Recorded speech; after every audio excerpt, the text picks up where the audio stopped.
I did last week.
Ladies and gentlemen, boys and girls, and our non-conforming friends, welcome back to another episode of Denver in Darkness here on the Mr. Slendy Plays channel. JD, take it away. Good evening, my friends. Welcome. For those of you who may not have been with us last week, we ended on something of a cliffhanger, and the party has been biting their nails out of character all week long, but their characters are currently suspended, frozen in a moment in time. Josh, why don't you go ahead and run the recap for us? Let everybody know just kind of what mess you guys have stepped into the middle of. Oh, oh. Okay. So we opened back at the reporter's house, Miles Stevenson's house, where we are finishing things up very briefly. A couple of us get a bite to eat, a couple of us prepare our new assets just in case we get to keep them. And we quietly erase our presence from the video. We take all of his pictures of all the various vampires. And we go to face the prince, who's about ready to chew us each a new asshole. And that was before he read our minds. So, he reads our minds. He rolls insanely well against, I believe it was Caleb, because it would be. And finds out about the little baby brouhaha we have. He also berates us for our handling of the car situation. He also probably knows about the unsanctioned vampire we're harboring, but he hasn't brought that up yet, and I'm a little nervous, because the other thing is that in the room with him was, I believe, Duke, Don Alonso, the Count, Constantine, and quote-unquote Karina, who a perception roll revealed was not Karina, and then a botch on aura reading convinced Caleb it was, in fact, Karina. So that's fun. I would point out, for the benefit of those listening at home, it is a point of interest and concern that Caleb is fooled into thinking that that's really Karina because of a botched aura perception roll. But why does everyone else in the room seem to be reacting to her as though she is the real deal? I I actually don't know, and I'm very concerned. Unless she, yeah. I mean, Just, I take that yeah, thought and put a pin in it, and let's move on. I suspect her to be one of Ian's doubles. Which, if that can fool the prince, we're all way more fucked than we thought we were. Well, actually, we're not that much more fucked than we thought we were, because in the process of the conversation, we had a few back and forths. The prince wanted to kill us. Constantine dug up 300-year-old dirty laundry to save our asses.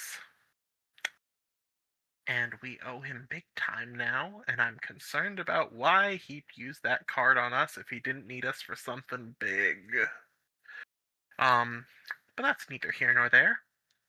We had successfully been talked into keeping our unlives for another night. And then the prince mentioned that he was going to interrogate and destroy the new 11th generation Bruja. And Merrick took offense. Merrick said that the prince got to keep. Oh, the dirty laundry in question was that the prince had sired Duke illegitimately, and that had forced him to flee to the New World. Merrick brought this up, saying that the prince got to keep Duke. The prince reminded him that he had to flee and asked where Merrick would go. And Merrick doesn't know why I hear Montreal is nice was such a bad response. But for those No, of you he who are doesn't. viewing, and not very familiar with the world of darkness, Montreal is one of the Sabbat cities. As far as the prince is concerned, Merrick just threatened to defect. The prince tries to stake Merrick 4 times and gets him good, but does not successfully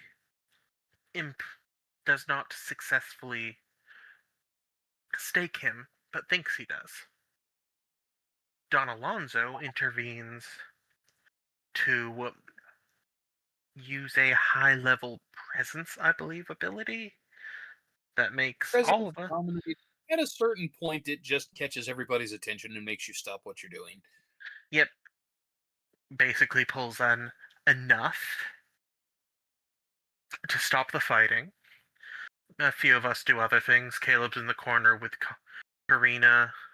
Kyle is in a menacing stance but has not attacked yet. Ron is pledging allegiance to Don Alonso. I do not remember what Noriko is doing. And then we ended on the prince turning towards Don Alonso and saying, I believe you dare defy me in my city. And I think we're going to open with a roll pursuant to that. Indeed, we are. So, good evening, everybody. Welcome back. Here we go. Let's see just how bad this is going to get. 3D10. Oh, see, that's really good. That's really good. Yay! The prince turns. He is furiously angry.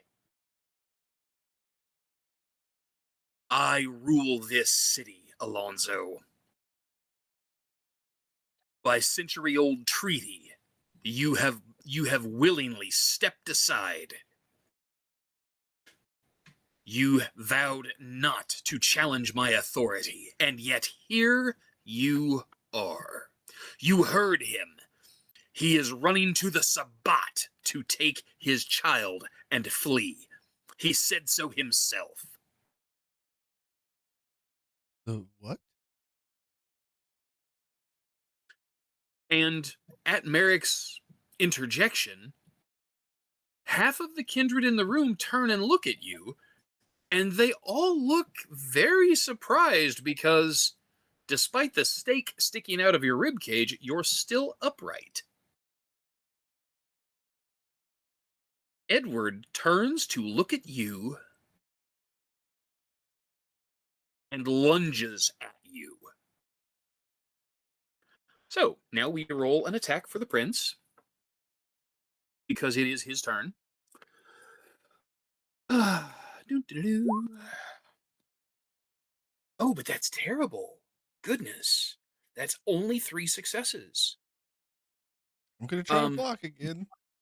Okay. My God. Yeah, The little brouhaha Seven. that could. no kidding.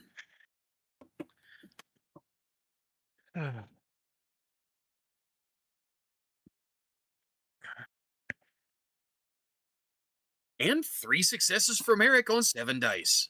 That's okay. So the prince launches into his celerity action because he is absolutely damned and determined that he is going to stick that stake into your heart if it's the last thing he does. And there is 1, 2, 3, 4, 5 successes. You want to try burn another blood point and try that again, sir? Yep, and I'm gonna spend a willpower. Okay.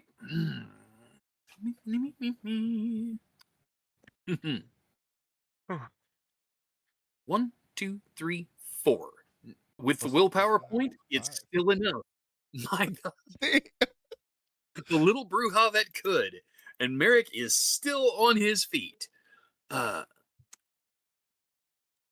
those of you who may not have followed the combat flow last time, the prince has a supreme advantage in terms of speed. He gets 7 actions per turn to Merrick's 3. So that is his third attack, which has 4 successes. I only got 3. And you've only got 3 this time. He successfully hits the stake with the flat of his hand. Let's see, he only has 1 extra success, so that is his strength plus 2. Realizing his shortcoming from last time, he has spent some additional blood to increase his strength as well. Your soak is 5. That is going to leave him this time with 8 dice for damage. Is he able to spend more than 1 blood a turn? He is a 7th generation vampire, Yeah. sir. He may spend 5 blood per turn. Okay. Yeah. Thank you. Yeah, low And that gens is are going nuts. to 3 levels of lethal damage as the stake breaks the 2 ribs that it was lodged between and plunges its tip into your unbeating heart. You think? Sir? I don't I think said- we heard you. I said, did my soak apply? It did.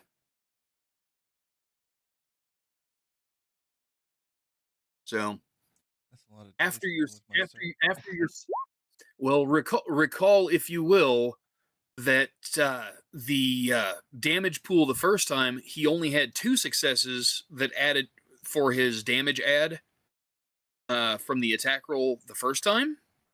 He may have only had 1 here, but he spent 4 points on his strength, bumping it to 7. I got you. So that was how much more? You take 3 levels of lethal damage, and you are now staked.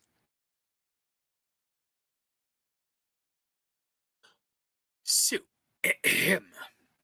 Merrick slumps to the floor, the stake in his chest now immobilizing him. And Edward JD? turns and looks at the rest of you. Sir? May I take my held action now and attack the prince? Jesus. You certainly may. I cannot stop you. That's really dumb, but he did just take my buddy. Damn it. Eric, Merrick will now go to I will stand in the fucking sun to protect you from it. Not that I think I'm gonna have to. No, I don't think you'll have to either. Um.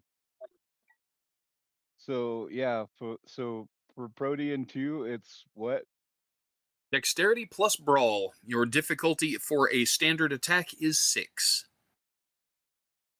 Okay. It's okay, Let's guys. just I roll kind of 6 wanted to dice. get staked. Because when I'm staked, I can't run my mouth. You have 1 success. Oh fuck. Why? Oh well. At least you had the 1 success, because those 3 ones would look really sweet as a trophy on my wall. um, so, the prince responds to your movement by turning to meet you. Isn't he kind of busy staking Merrick? He has 6 points in celerity, sir. He staked Merrick It's only one and simply success. blows. But that's only 1 my success on his God. roll to block your attack, but that is enough. Ties go to the defender.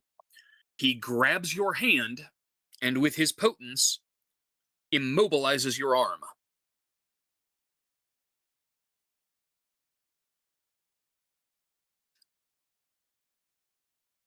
Don't I have another arm? Well, you do have another arm, but you only have 1 action per turn. Yeah. Fuck. So you made your attack, and for the moment you are stuck. I gotta teach you celerity, my friend. Oh, 100% you do. I don't think you're teaching me anything, sir. So that is 5 actions for the prince. He has 2 left. He has you by the arm, so he doesn't have to make a hit roll for this trick. He just has to make an athletics roll. The good news is it's not one of his high skills. The bad news is he does have a few points in potence. So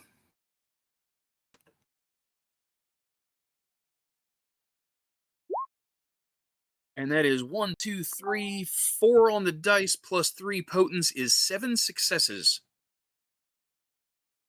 Kyle, you find yourself extremely surprised, a little bit dizzy, and events suddenly transpire much faster than you thought they would. You step forward, you strike at the prince. He grabs your arm and throws you across the room. You hit the wall, and let's see, your stamina plus fortitude is how much?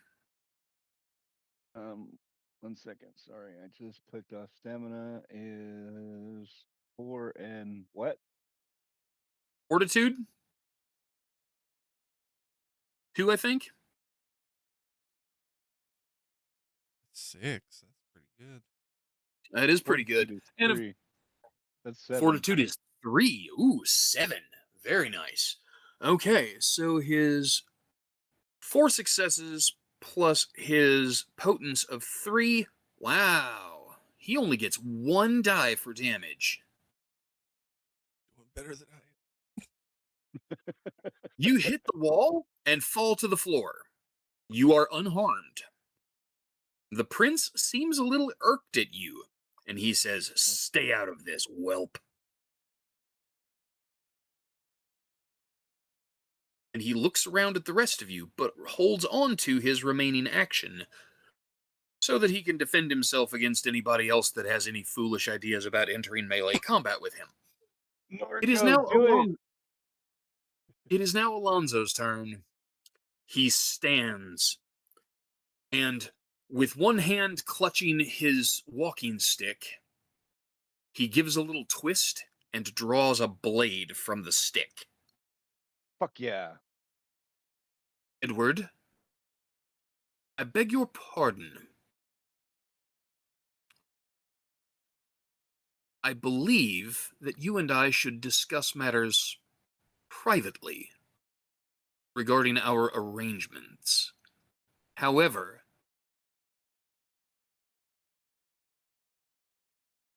I believe that the Welk was being flippant, and based on his what? I would say that he probably has no idea what the Sabbat even is. Your overreaction flies in the face of your moments earlier declaration of mercy.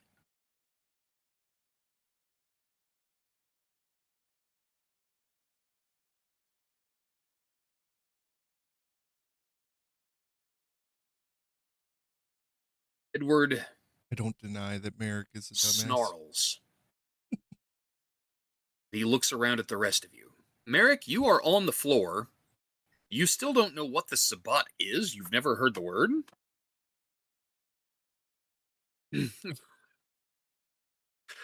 And, well, that's you. You are stuck at the moment. Caleb, it's your turn. The prince seems like he's at least not about to go on a murder rampage on the rest of us. Just to clarify. Well, He got the one. you don't know if he intends to go ahead and murder the rest of you or not, but he has paused and allowed Don Alonzo to speak, which is a good sign. It means he's not in a frenzy. Yeah, no, that's fair. Caleb Having is been going to make eye contact with Kyle, okay. and he's going to tell Kyle, "We should stay out of this. This is the time for fighting is over, and I would Please like to use dominate too." Please make a You manipulation plus motherfucker. leadership roll. Your difficulty is I'm sorry, remind me, Eric, what is Kyle's willpower? Is it 7 or 8? Oh, it's 6. Um, Okay. yeah, but I used one, so it's 5. Okay, so yeah, because you're going against current. So difficulty Right. 5 for that manipulation plus leadership roll. You motherfucker. Will I know that he did this? You're probably gonna. That's 3 successes. Yeah, he looks deep into your eyes and he says, "Kyle, I really think we should stay out of this." A second ago, you were willing to go to the mat for your boy Merrick. And now? Oh, you know, Caleb's probably right. We should stay out of this. Man, when this lets go, you're probably gonna know about it. Well done, Caleb. Everybody's Way, trying to kill themselves tonight. way We to just stir the dominated. drama in the party. I Okay. flashed my teeth at Caleb. I know that's got to be a vampire insult, so that's what I'm doing. All right. Why would you insult me? You haven't worked out that I'm an asshole yet. He hasn't worked. You No, haven't worked out that he's an not asshole quite. yet. Not quite. But I Okay. didn't like what he did just now. Sorry, man. That's good. It's all good. It's fun. The Count draws a stake from under his jacket and steps toward Kyle and looks toward Edward. And Edward looks at you, Kyle, and says, "Will you allow me to conduct my business peacefully, or do I need to have my man take care of you?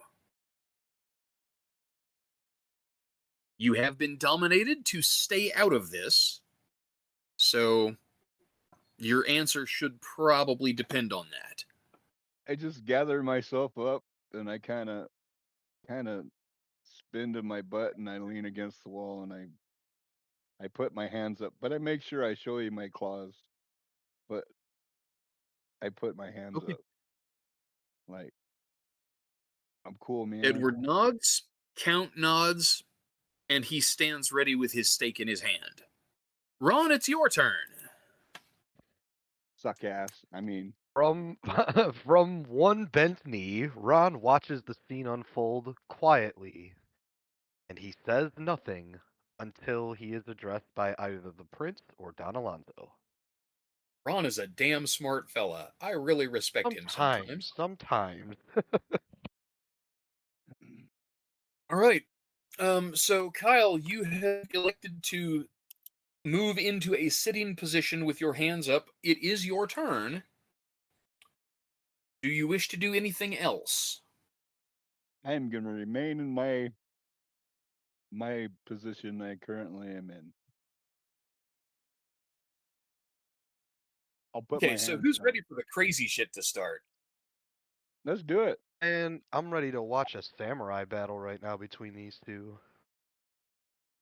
Can I vote no? Do do do do do do. Is this a democracy? No. Nah, come on. Okay, I'm gonna so tap my chin and just tell you right here, right here.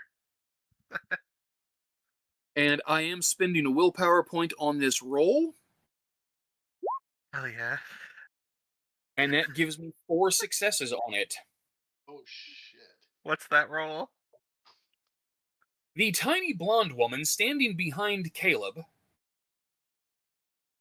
grabs him by the around the waist and dives out the 9th story window. Dude, suplex from the 9th story, bro. Oh no, she is going out the window with you. Let's She is go. I don't have fortitude! I don't have fortitude! Josh, Yeah. you may make a dexterity plus athletics roll to try to catch yourself on the way out the window. As you may recall, she had stood from the couch, and the two of you had moved behind the couch, where Booth is seated. Kyle is against the wall on the other side of the room. Merrick is staked. Noriko is the only member of the coterie who might possibly be fast enough to intervene in some way. But nothing is going to stop you hitting that window and going through the glass. Can I use Please this make opportunity to spend blood to improve my stamina instead? Because I trust Karina. You She's are got a on plan. you are on the 9th floor. Spending blood to increase your stamina does nothing for you at this point. Okay, cool. Sorry, just clarifying because I honestly Yeah, don't remember how I well would damage. spend it. If you wish to spend blood on anything, I would spend it on dexterity to try to boost your chances of escaping her hold or grabbing yourself on the window frame or something. Yeah, I'll spend the blood on the dex and then make the athletics roll. Okie dokie. Are you spending the willpower point? Nah, I'd rather this be down to the dice. More fun that way. Standard difficulty? Standard difficulty. Oh, that was so close to a double botch. It was. Would have been Well, great. good news of a sort. You hit the window and you go through it,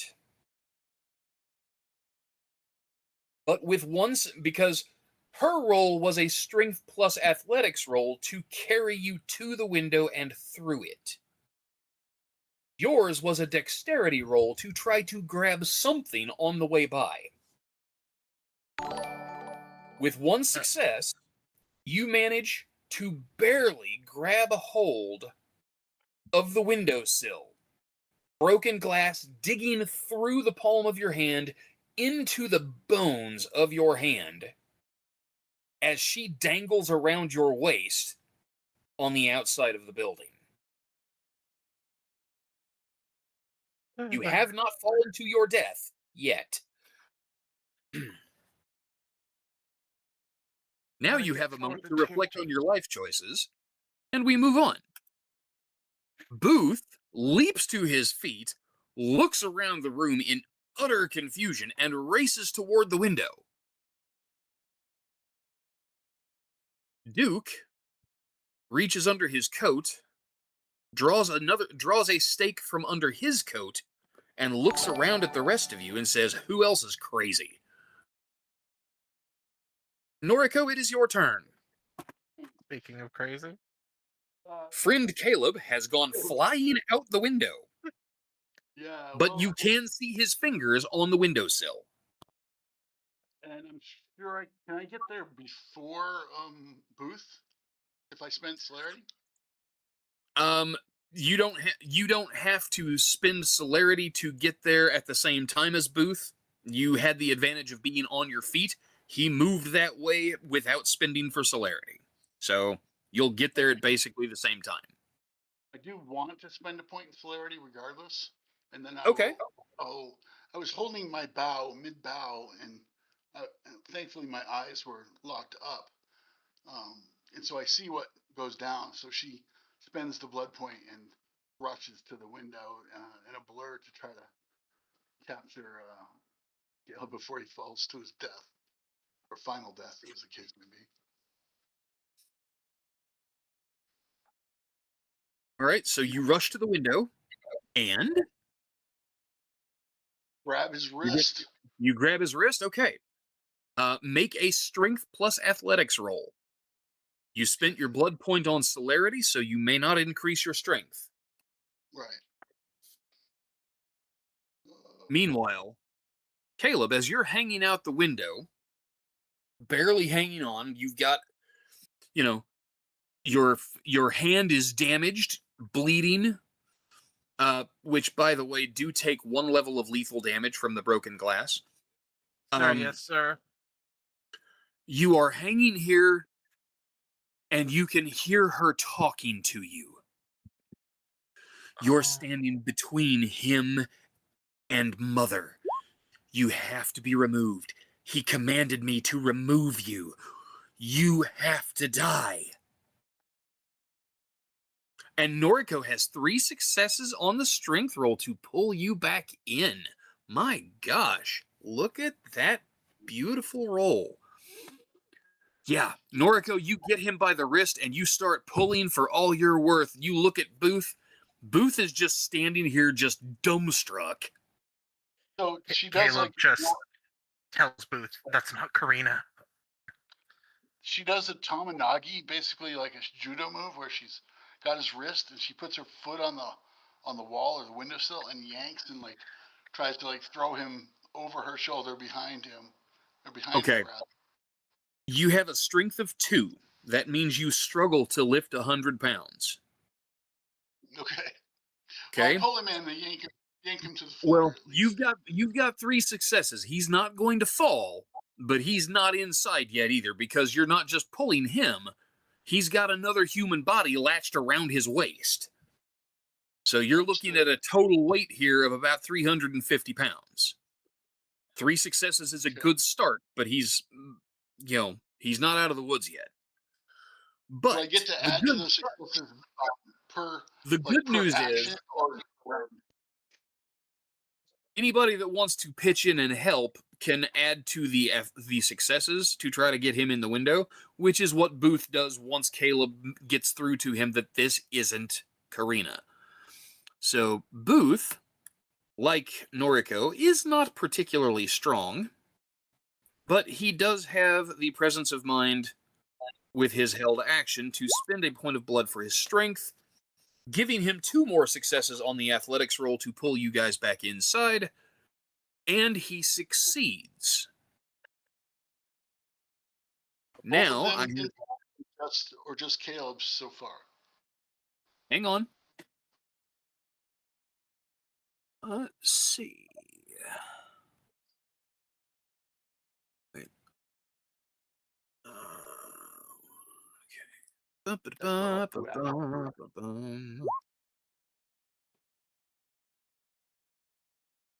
Okay, she is certainly strong enough to hold on to him, but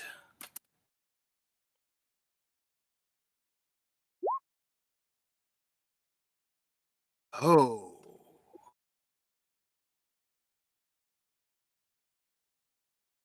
Realizing that you are being pulled back in,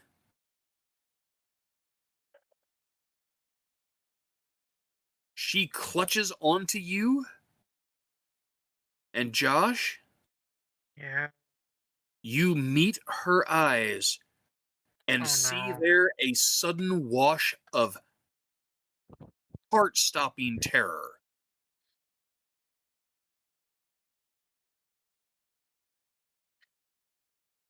Oh She no.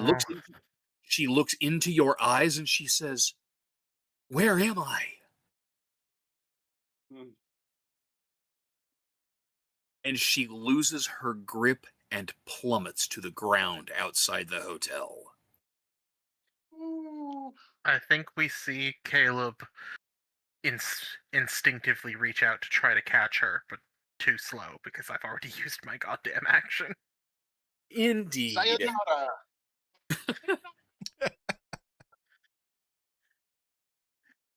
And in the immortal words of Mel Gibson, and now the body's public. What do we do? Ahem. Once again, none of us threw her out of the window. You say this like it's something we did again. Like I didn't say anything of the kind. I'm not suggesting it at all. She did We're- this to herself. I was about to say, he's just calling balls and strikes right now. He didn't Yeah. We're even make always any to be implication. He blamed. just said the body's out there. We are the bad See how the guys. prince reacts to this. I'm staked and I'm going to get fucking blamed for this. Well, you You're Now, know, nominated, It would be a and I'll fitting end probably for get. Merrick to be blamed I for was all going to shoot this. her in the face.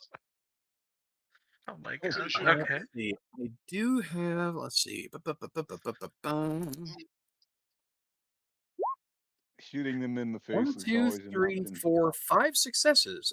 That is a wits plus alertness roll from the prince. He watched this whole thing with Karina darting to the window with her arms wrapped around Caleb's waist, with this confused and moderately concerned look on his face, and then watches as Caleb is pulled back in the window without Karina around his waist. And you see the light of reason, just wash across his face. Wait. That wasn't Karina? I can And explain. he turns and he looks at you, Caleb, where you are laying sprawled on the floor with Booth and Noriko having pulled you back in the window.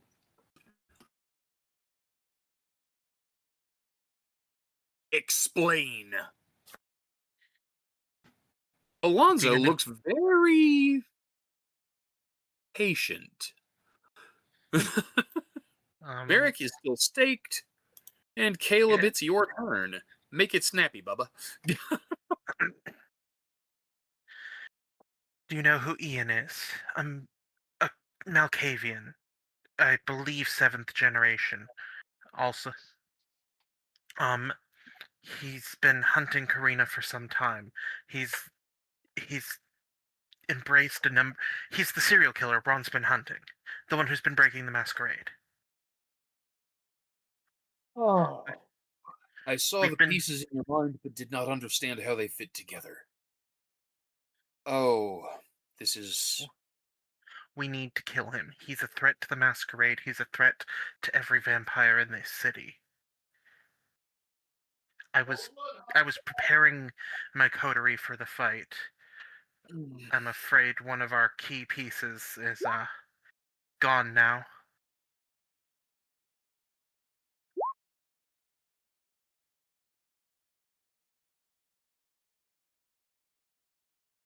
I would have mentioned it, sir, but I thought you already knew from scanning my mind.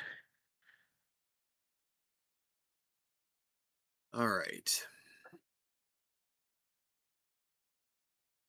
Not Edward going. Edward nods. He is very businesslike suddenly.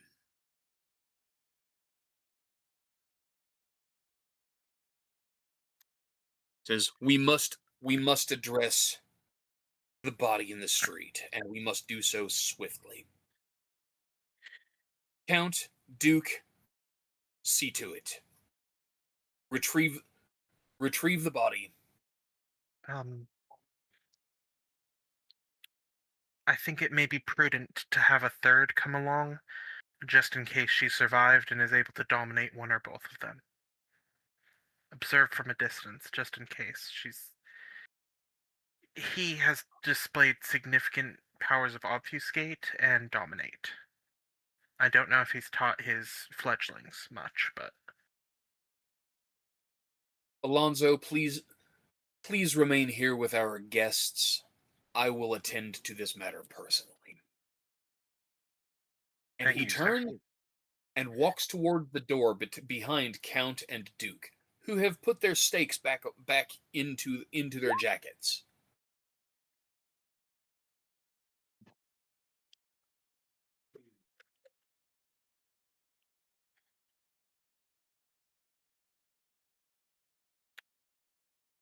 The door closes behind the prince and his two chief enforcers. And Alonzo looks around the room and says, "Well, this is an interesting situation we find ourselves in, isn't it?" Isn't it just? Constantine.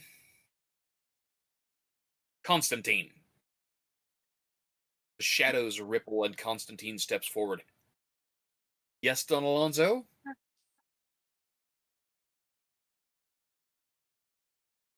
"Follow them downstairs. Observe and report back. I want to know everything that happens at street level." "Of course, sir." "Right away, sir. Can I shine your shoes for you while I'm at it, sir?" "Do not get flippant with me, fool. The masquerade is at stake." "Oh, sorry. Terribly sorry." Oh, and Constantine ripples. And suddenly, instead of the hideous Nosferatu in front of you, there is a bellman in the hotel's livery. And he calmly walks to the door and steps outside. Booth watches him go and says, "Man, I hate that he can do that so easily." It's a neat trick. Very neat trick. Yeah. Now then. Alonzo turns and looks at you, Caleb, raises an eyebrow, and then looks at Kyle. "Kyle, I've got great news. The Yeah. fight that was in progress has passed. So Caleb's instructions to stay out of this have also subsided. You have your claws extended because we are still in the same scene. And you just realized that your good buddy Caleb just used his powers of mind control on you." "Oh, good." And Nick's back just in time.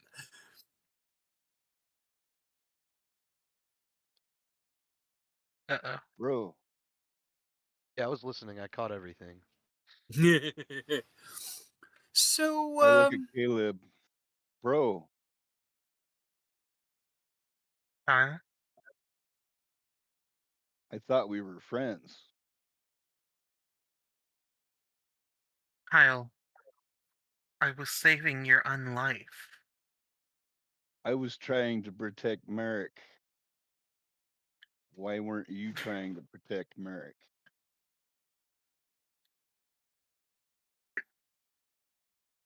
I wasn't not trying to protect Merrick, but the best way to get him to survive was to de-escalate that situation and let the prince stop being determined to kill him. The five of us together, I think, would be unlikely to be able to kill the prince.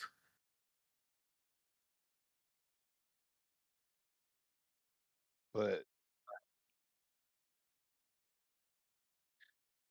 none of us tried. Ron didn't try. Alonzo You didn't watches the two of try. you having your Norco little didn't run. try. He's right. De-escalation was the way to go. Well, Noriko, we know you're not gonna fight. You keep on saying that. Never Why seen you is fight. why is she less likely than I? Oh, I suppose you did see me fight those lupines that one time. Yeah, and I heard about you and Merrick in the Winnebago. Oh my god, he told people about that? Well, yeah, Of course he probably did. not. Actually, canonically, he probably didn't tell anybody. But No, I would have told I'm the world. Yeah, okay. no. Yeah, Yeah. no. So What are yeah, we I'm talking using that about? then. What are we talking about exactly? Alonzo Nothing looks around important. the room. Alonzo looks around the room at you all and says, Edward's leadership has failed this city. He walks over to Merrick, lying in the floor, leans down and pulls the stake from your chest.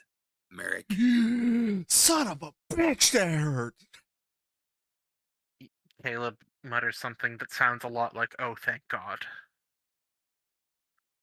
Booth, still standing over by the window, standing over Caleb, watches Alonzo do this, and his eyes widen in panic. Oh shit, don't kill me, don't kill me, don't kill me! Alonzo turns, looks at Kyle with his claws still out, and says, Mr. Jensen, please kill the prince's grandchild.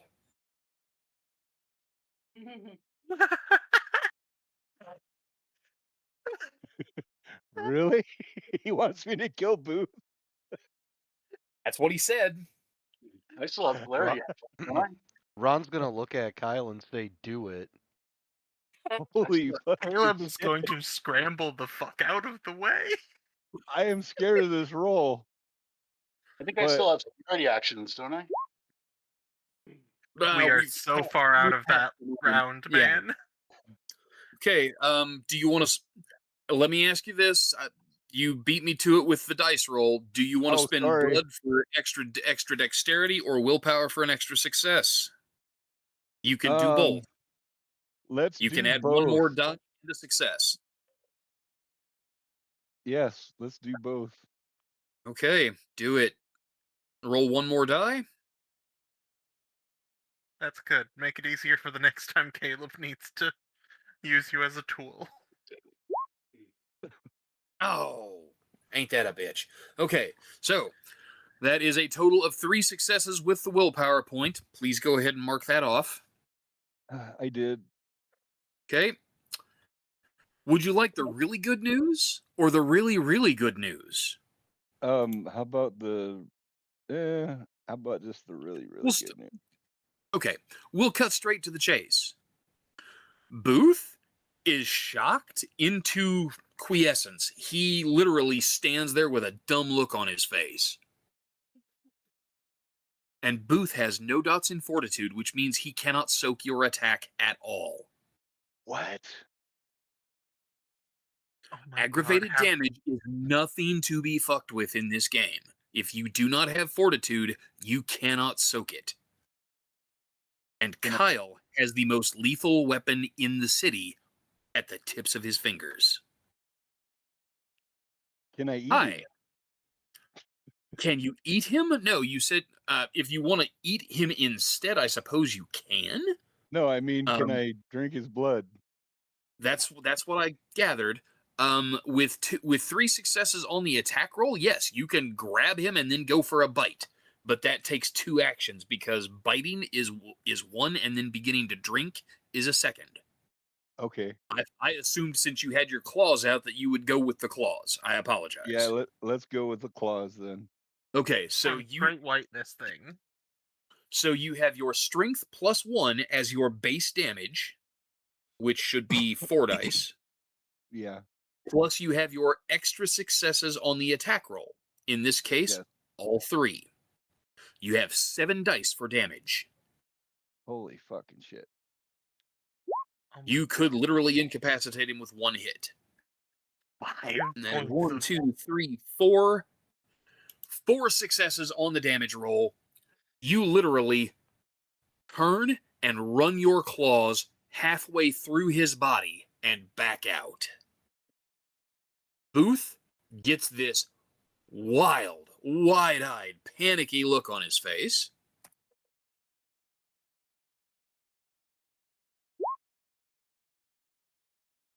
Oh, God.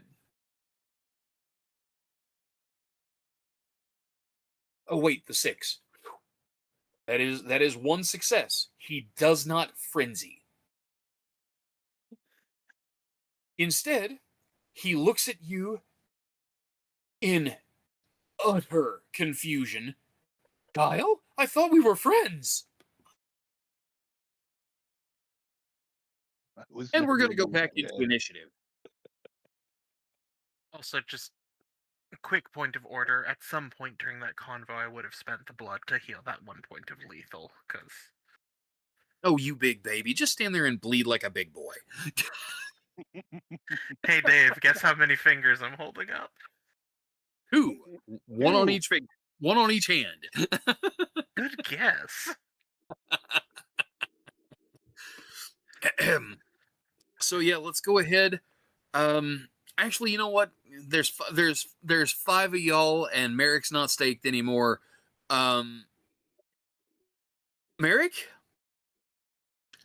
how do you feel about Alonzo's instructions about Booth and Kyle's willingness to execute them?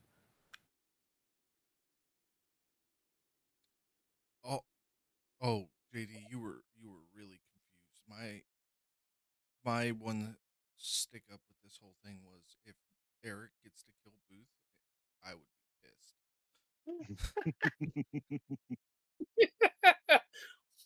pissed. Would you like to go help?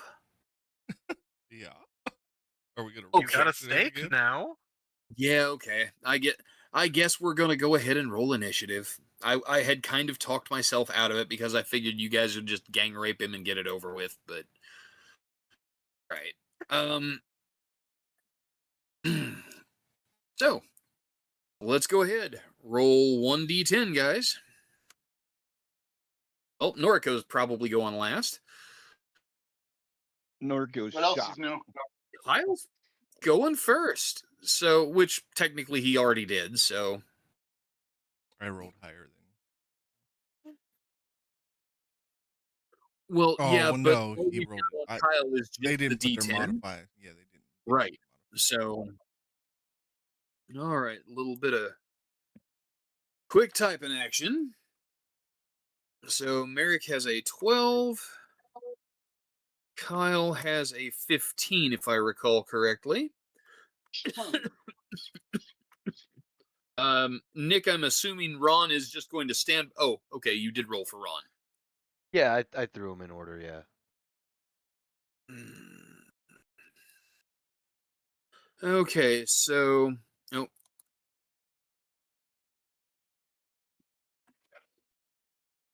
Count, Duke, Edward, Karina, and Constantine have all left the room. So it is the 5 of you plus Alonzo and Booth. Pretty soon, just the 5 of us and Alonzo. Eric strikes back. All right. Oh. God damn it. Come on, what's the matter?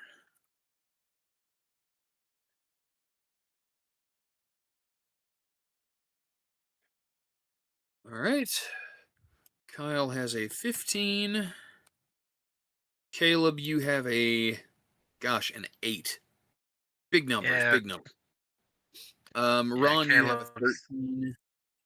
Noriko, yours was a 1 on the dice. What did you have for Dex and Wits? It's an 8. Okay, so that's a 9. Let's see.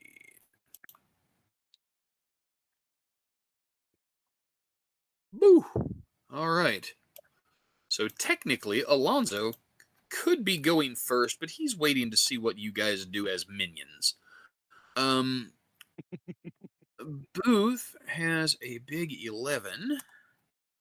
And the mystery guest, well, what do you know? The mystery guest is going last because he's only got a 1 on the dice. We'll see who the mystery Hey, guest is when his turn comes. Damn, I'd battle of like the to ones. revise my earlier guess. Maybe he is that crazy. Who is? Yeah, he definitely is that crazy. Fuck. Who's that Her little crazy? Malkavian problem. Nah. Nope, the mystery. If the mystery guest were your little Malkavian problem, he'd have a much higher initiative number, even with a 1 on the dice. Okay, Not so comforting. it shouldn't be. Ron, it's your turn, sir. Are you contributing to this effort, or are you going to continue to watch? Ron has not been called upon, so while he will rise from a knee at this point and maybe close in a little bit on the scene, he will restrain himself until called upon. Okay. In that case, you are holding an action, ready to intervene should at a moment's notice should it become necessary. Merrick, it is your turn, sir. The guy that you have considered a mortal enemy for most of your life as a vampire has Is just mortally been wounded. killed. Yes. And it sounds to me like the ruler of the city just called a blood hunt on him. No, it kind of feels that way, doesn't it? Yep. I'm spending a blood point on celerity. Okay, you have 3 actions. What are you doing first? As I scream, "You will not take this from me!" I run, jump right over the desk, and I want Okay, then make a dexterity plus brawl roll, please. 7 die.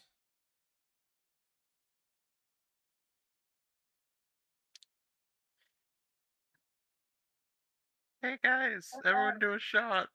It's our first Diablerie.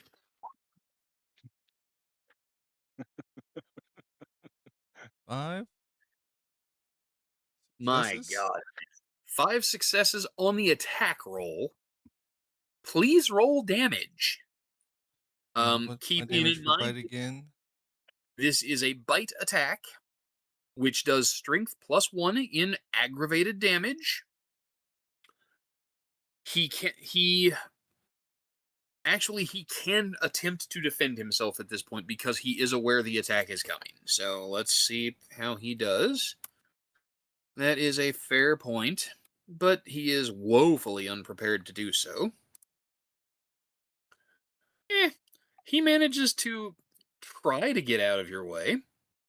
Oh, wait, but he did not account for a reduction in die pool due to wound penalties. He has 1 success, not 2. So you have 4 net successes on your attack roll, 3 of which are extra. So your strength plus 1 plus 3 is 7, plus your so 7 dice plus your potence of 3. So 7 successes. Sweet baby Jesus. I think that would have dropped him from full. Yeah, pretty much. And with my third action, I continue. No. You sink your fangs into him and begin to feed. He is incapacitated instantly by your attack, and you begin to draw the blood from him. Roll your strength. Just strength. Add So your that's straight strength, add potence.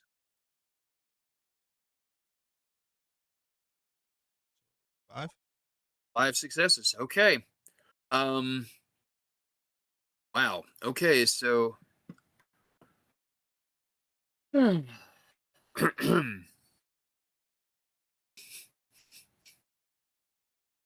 yeah, you absorb 5 blood points from your victim. Ooh, I'm topped off. You are topped off. It is heady stuff, too. The only other time that you have had vampire blood was when Ramon's sired you, and prior to that, when he ghouled you and tried to blood bond you.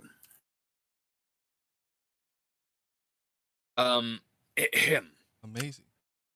This is the most blissful sensation you have experienced since your embrace. This is better than anything you've ever had before your embrace. This is better than drugs. This is better than sex. This is life itself. The bliss washes down your throat, filling your body, every cell, with exhilaration, with power. So is it better than the werewolf I had or no? Oh, yes, much better. The werewolf was infinitely better than the humans, but Booth Amazing. Then I would like to take my third action to continue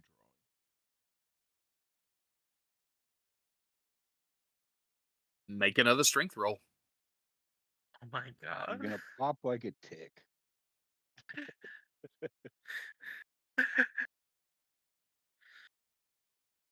6 successes. Jesus. Okay.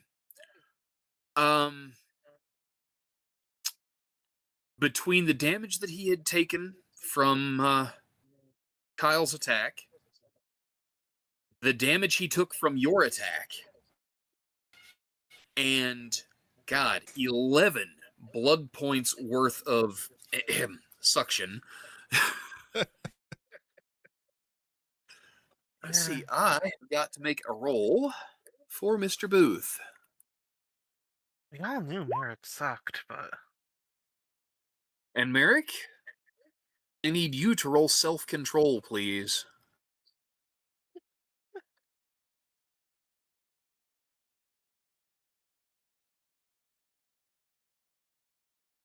Self-control.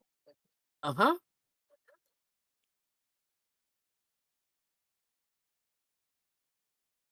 1 success. Brilliant. That's fantastic.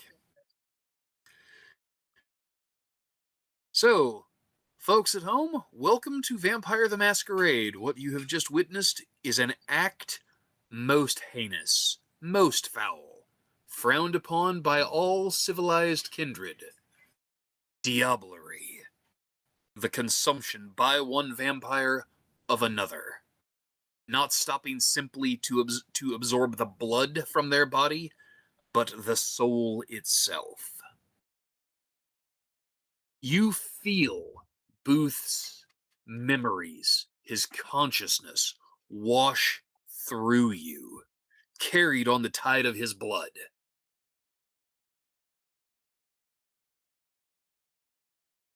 You feel claws scrabbling at your consciousness. They find no purchase and pass you by.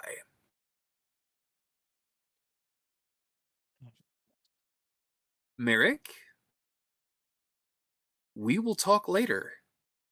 Yeah, because I'm super confused. I didn't think it'd be that easy. It helps that between you and Kyle, you had already done 11 levels of aggravated damage to him.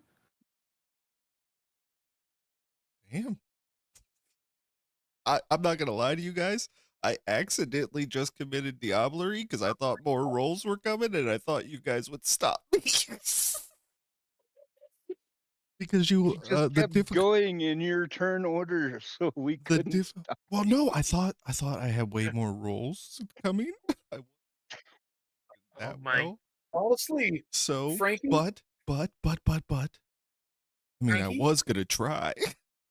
Frankie, congratulations. I have played Vampire the Masquerade ever since its debut in 1991, and that is by far and large the best Vampire the Masquerade quote I have ever heard. I just committed diablerie accidentally. Yep. to be fair, I bet you the prince has heard that one a couple times. Oh man, if his aura's perception's up, he comes up, Booth is dead, and I'm definitely dying. Hey, Noriko, Yes. now the ball is in your court. Booth was a member of your clan. He wasn't necessarily a close friend at all by any stretch of the imagination. But now he is a bloody and withered corpse in Merrick's hands, and his body is, well, decomposing at an alarming rate of speed. How do you feel about this? I'm curious. It is your turn, by the way. Would you like to take an action or prepare yourself to take one? Well, she still has celerity active, but she's not intent on really doing anything. She watches it really from a very detached point of view. I mean, again, Booth, she known that guy for like 20 minutes. I mean, she can't be attached in any way, shape, or form, though she can be sad about the fact that a clan member has passed. She has no real investment in that, especially Yeah. being different than Tokyo. So she I really has can't believe no I legit reaction. just It's very committed dispassionate. diablerie by Kind accident. of looked from Don Alonso to the scene Because and while you're seeing what committing Don's diablerie, reaction is. She'd like to the use difficulty to Aspect hit 2 you and is a read Don 3. Alonso. So I Hey, thought for that's a sure good those guys were call. going to have a chance. By all means, roll your perception plus empathy, please. Your target number is an 8.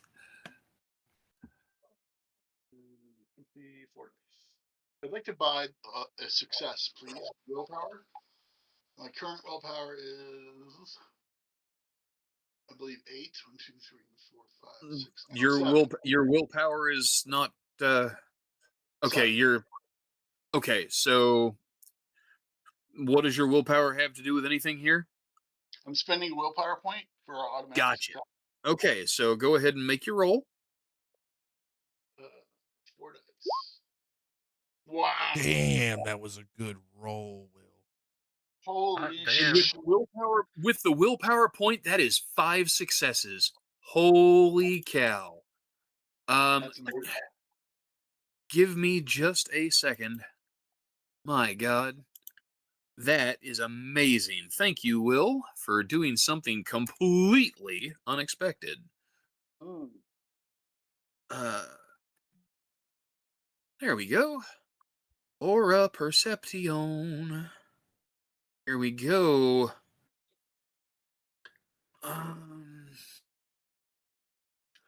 Let's see. With 5 successes, you can identify mixtures of colors and patterns. You can detect subtle shifts. My word.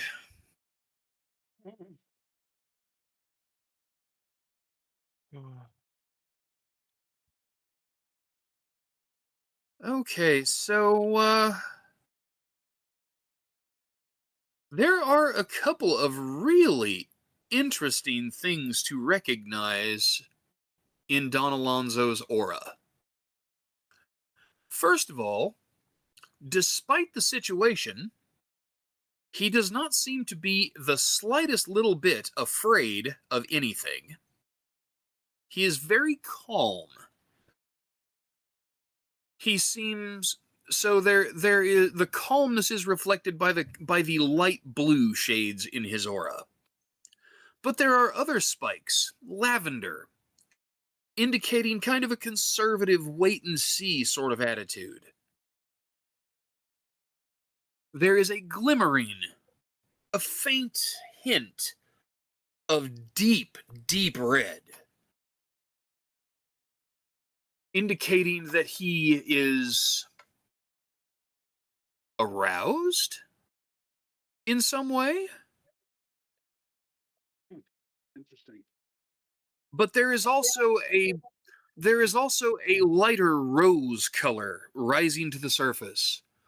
He seems to feel very generous, as though he has been struck by the idea that he has himself experienced some sort of windfall, and he intends to share the good fortune.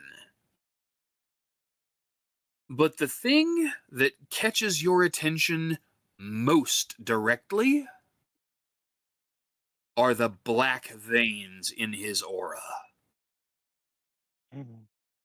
that tell you that Merrick is not the only diabolist in the room.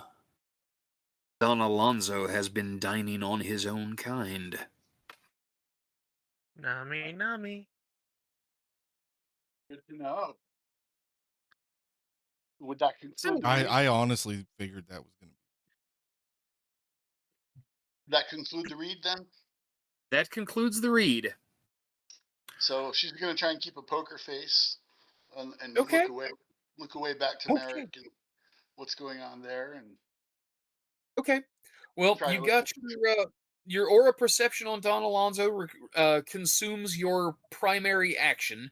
You can use celerity to take physical actions only. You have what, 1 point or 2? I forget. 2 right now.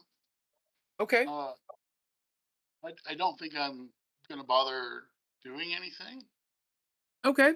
Just kind of hold on to it as an active dodge in case you need it. Exactly. All right. Caleb, it's your turn. You Caleb is watch in dumbstruck Oh, yeah. horror. Yeah, no, this is so fucked. This is deeply fucked. I can't solve this problem, though. I have a different problem I'm trying to solve. My best friend is now the worst sort of criminal a vampire can be, and I'm not even surprised. Well, the really bad thing is, Yes. I mean, all of that trauma is bad enough, but Karina just tried to kill you, except it's not Karina. And It's, now Booth's kinda- dead and Merrick's a Diabolist, and you are. Well, how are you? Just another Tuesday, if you ask me. Oh, I know no, which no. Caleb we're talking about. Oh, no. To be clear, Caleb is, like, not okay. Clinically. But say one thing for Caleb. Say he's solution-oriented. Okay, solution oriented is good, but please make a self control roll for me. Oh, uh-uh. You're having a busy night. You're a little overwhelmed. How badly?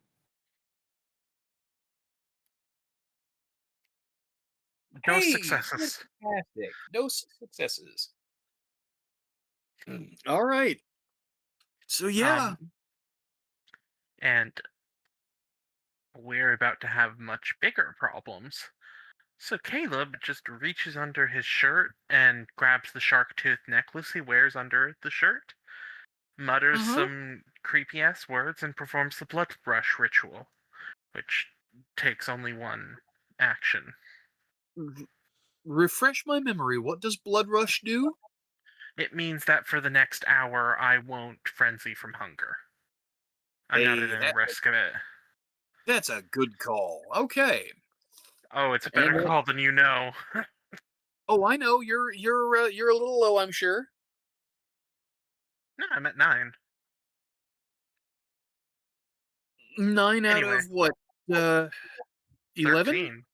13. Okay. Yeah. So Anyway. you're down 4 now. Okay.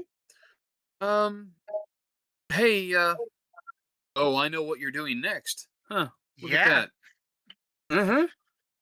And now we arrive at the mystery guest.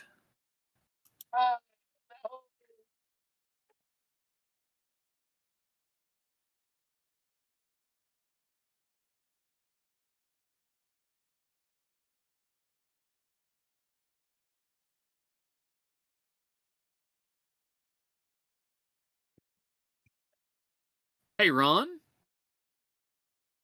I saw that name pop up in the initiative list. The door to the suite opens, and your sire walks in. He looks around the room in stunned silence, takes in the blood on Kyle's claws, the blood on Merrick's face, Booth's rapidly decomposing corpse, the drawn sword in Alonzo's hand.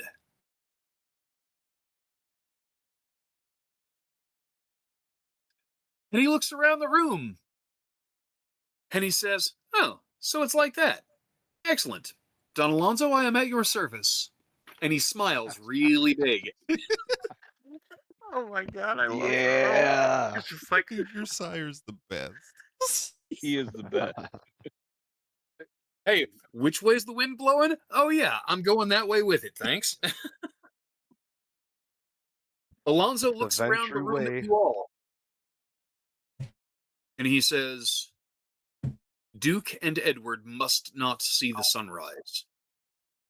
Take any measure you deem necessary. Count can handle cleaning up the mess on the street. As you wish. I will assist in dealing with any witnesses that may need dealt with. But in the meantime, Edward and Duke must be destroyed. Am I clear?" You are. Crystal. Yes, you're clear. Don Alonzo. Then go. She bows. Do my bidding, and all will be forgiven. And he turns and looks Yep. at you, Merrick, Yep. and he says, "And given that the city will have lost 3 kindred by morning, the addition of a young Bruja seems an appropriate reward for your loyalty. Wouldn't you agree?" Whatever you wish. And I wipe my mouth and I stand up and I love this guy.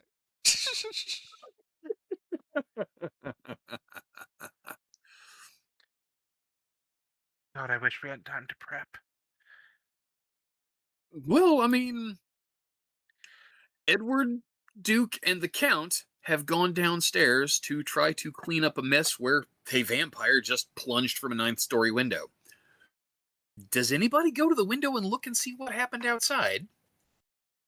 I think Caleb will. Activating Auspix. Is there a fire escape out that window? There is not. Damn it. Well, You're I a guess we're ninja. headed. You don't need fire escapes. Peekaboo. I get from the 9th floor. Hey, Josh, Yeah, go ahead and make a perception plus alertness roll for me. yeah. I'm heading for the lobby.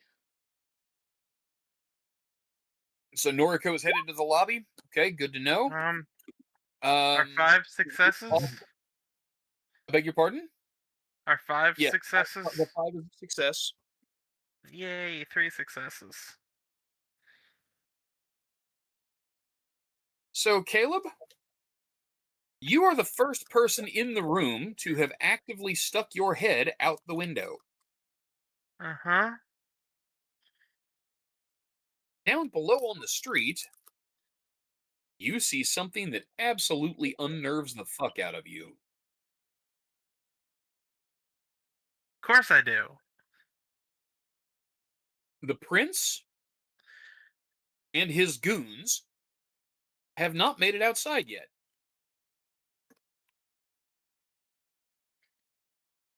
On the street, I mean literally on the street, not the sidewalk. Evidently, she hit a flagpole or something and bounced away from the side of the building on the way down. The blonde woman that had been apparently convincing enough to be mistaken for Karina by those who do not deal with Karina on a nightly basis has landed in the street. Surprisingly, her body is more intact than you would have expected. Bystanders have gathered in a circle, and one of them approaches the apparent corpse. You watch in horror as a badly broken arm reaches up and grabs this kind Samaritan by the shirt and drags them down. No. To be Oh, clear, God. I am using celerity to get to the bottom of the lobby. You're on You the know, 9th floor. It's going to take you a minute. You're not that yeah, fast. yeah, but just letting you know that Oh, that's what I and I'm risking the whole camera thing because Don Alonso can certainly take care of that. well, Caleb just turns to the others. Well,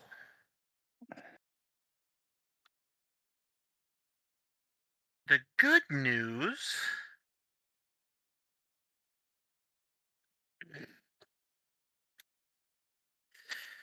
Yeah, the good So news. there's not okay. Yeah, the good news is that there'll be a while. The bad news is that she's out there tearing the masquerade to shreds.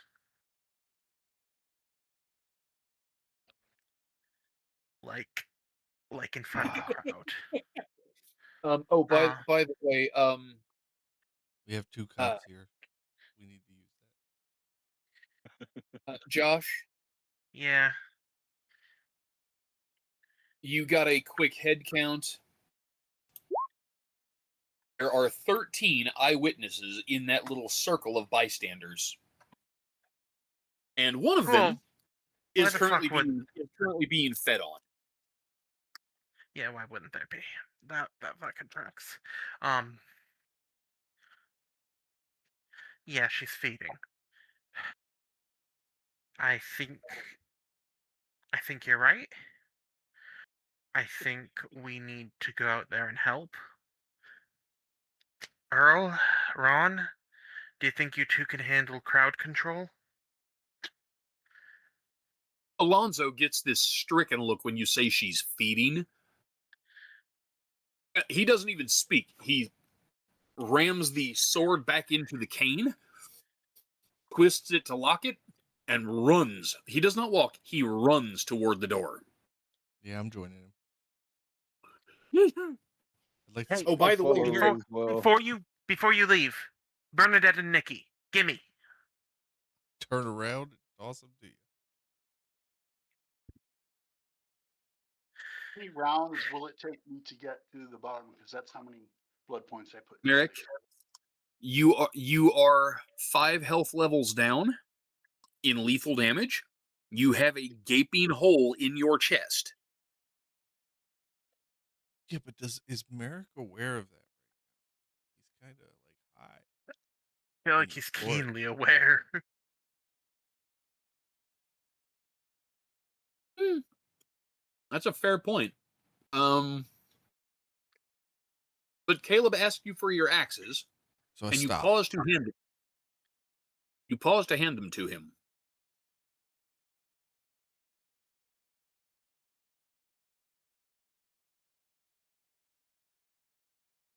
Oh, you're Yeah. gonna do the thing? I'll wait. I need those. Okay. So Josh, Yeah, you're going to hang here and start casting a ritual on the axes? I am absolutely not hanging here. Caleb is going to find a room. This is a hotel. Caleb is Yeah, going of to course. go. How hard is it going to be to find a a cleaner lady or whatever? At this time of night, pretty damn difficult,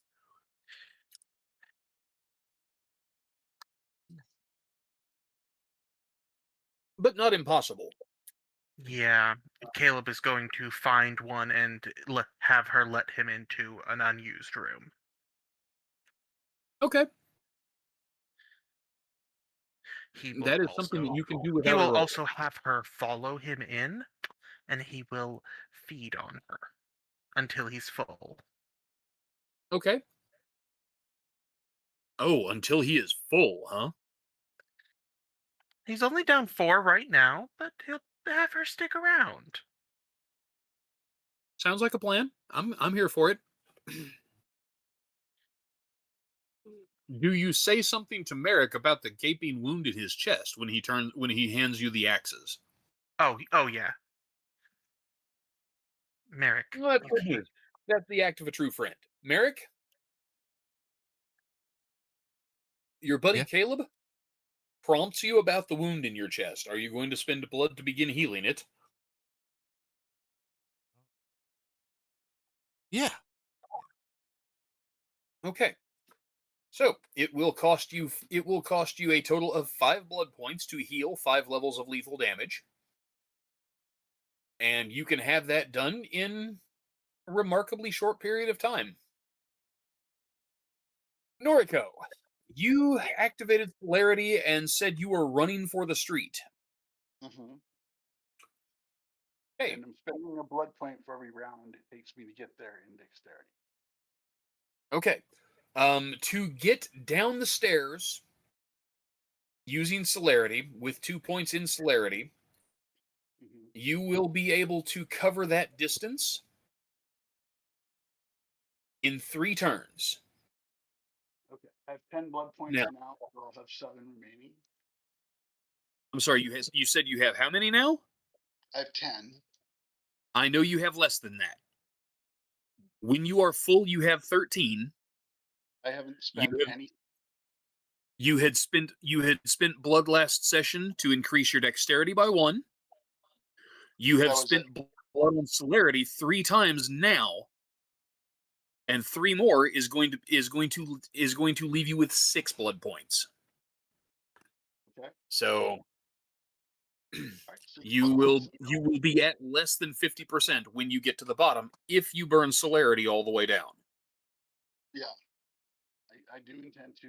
You only spend it once, though, right? Celerity is burned on a turn-by-turn basis. Oh, I thought it was for the scene. No, sir. Celerity is activated each turn with an additional blood point. Okay. Let's let's do it for 2 rounds. Okay, So very yeah, good. That will leave you with 7 blood points when you get to the bottom. so it'll take me like 4 rounds to get there. Correct. Actually, it will take you 5 rounds to get downstairs. Okay.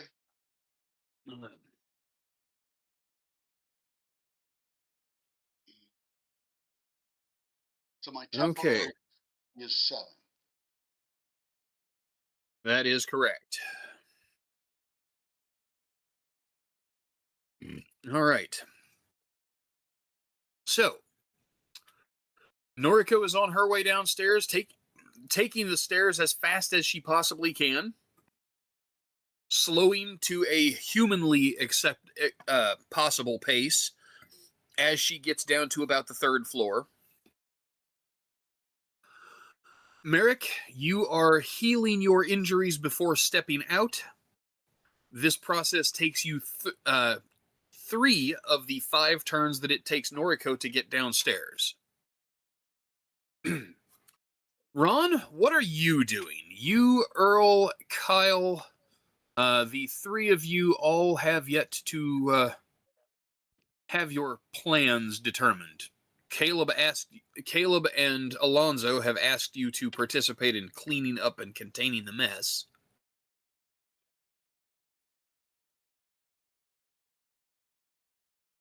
I was gonna go downstairs with Merrick and them. Okay. Yeah, so It will take Kyle, it will take you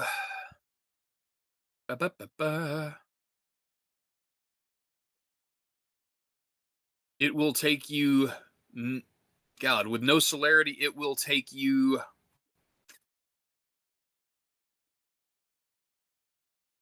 gosh, 8 turns to get to the ground floor, taking the stairs. I know I'm not fast. That's okay. We can fix you. We can make you better, stronger, faster. Better, faster, stronger. That too. Oh, Yeah, we're gonna have a talk. Who's the Mm. we? Caleb and Kyle. What about? Well, that's not right now. That's later. Ron's Later we'll also have going a to start talk. heading downstairs because Don Alonso said to make sure that the Prince and Duke don't see the sunrise. So it's time to start trying to figure out where they're at.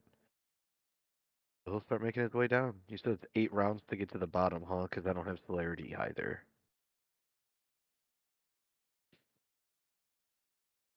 Yep. Is what it is. I mean, if the elevator's faster, he'll do the elevator, but it sounds like it's not going to really make a difference. So yeah, Ron is just going to start making his way down. Well, Not going to jump out the window. no. The fast way down is disrecommended. Um. Unless you're a ninja. Yeah, no, we're gonna play it safe here. Let's just go down the stairs the normal way. We're fine. Okay.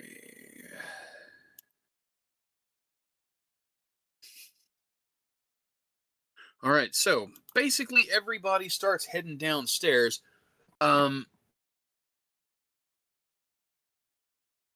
Earl takes a moment before stepping outside to look in the laundry hamper sitting in the middle of the room, and he says, "Hey guys, who's this?"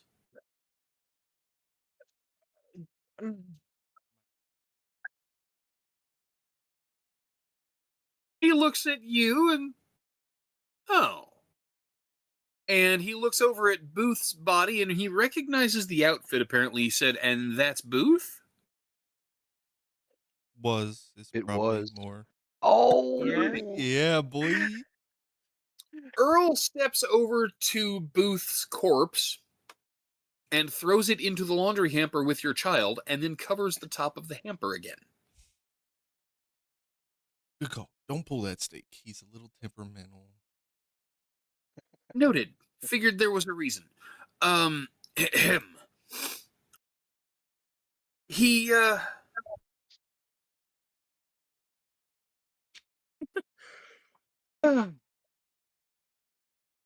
he pushes the buggy back out into the hallway and he catches up to Caleb. Caleb, where are you going? This is Earl. Yeah. I'm getting prepared. You heard what we're doing. I did. Take these with you and don't leave them sitting where somebody might come looking. You know, the room with the broken ninth floor window, for example. Wait, what does he take? What am I taking with him? The laundry hamper with 2 vampires in it. Oh, that's a good point. Oh, hey, I don't have to kill that laundry lady, huh? Anyway, you. Huh? Huh? Never mind. Keep going. Earl looks at you like you've kind of slipped a cog, says, "Sure, whatever." Um, and he looks down the hall past you to the elevator where Don Alonso is standing waiting with the button pushed. But you should, yeah. Okay. Yeah. Go, Yeah, go. I'm gonna go with Don Alonso. Yeah. Yeah, good. Go deal with the shit show. So, um, Ron, you emerge from the room behind Earl and quickly catch up to Don Alonso where he is waiting at the elevator rather than running down the stairs. It's just that the image is funny as fuck. A super powerful vampire waiting for Yeah, the elevator. stand there. I mean, he's got his hands folded on the head of his little sword cane, and he's just kind of rocking gently back and forth between his heels and the balls of his feet. The absolute That's picture of gentlemanly impatience. that's just a great image. And of course, it is of course the extremely old-fashioned style elevator with the big hand that goes across the dial Oh, of numbers, and the oh, numbers beautiful. light up at each floor as the elevator moves. And you see And the 5, dings, ding. 6, ding, 7, ding, 8, ding. Finally, the door opens and Alonzo steps into the elevator. So, Ron, Earl, Kyle join Alonzo in the elevator. Merrick, are you taking the elevator or the stairs? I need to be wherever Caleb is. He's working on my hatchets. That's gonna be like a 20-minute process, remember? Yeah, no. He Oh, did tell you go and leave me the hatchets. okay. Well then, okay. I thought that was you Yep. signaling that. Okay. Yeah. Okay. I'm gonna go elevator. Okay. So Ron, Kyle, Merrick are in the elevator with Alonzo and Earl. Noriko is taking the stairs and is about halfway down. And Caleb, Josh, please make a, let's call it a wits plus survival roll. As crazy as that might sound. I'm innocent. Just make the roll, sir. Yeah. Do I have any doubts in survival? No, why would I? I'm a goddamn urban vampire. But I know you have a decent wits score, so just be grateful. Nice roll. And you have 3 successes. See, what are you whining about? Stop it. You are able to relatively quickly find not a housekeeper, but a bellman who is rushing towards the room that you are stepping out of with an extremely concerned look on his face.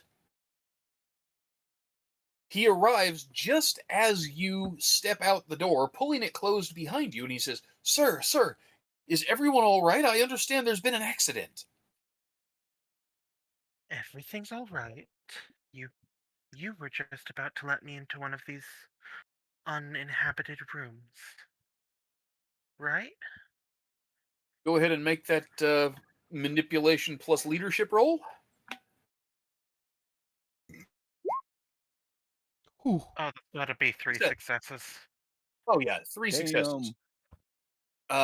He's, oh, yes, of course, sir, right this way. But you're sure everybody's okay? You needn't worry. The Everyone is fine. the authorities are on the way.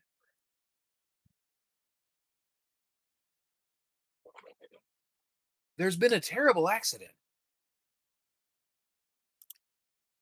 And he's still going on about the terrible accident outside as he lets you into a vacant room and you invite him inside with you.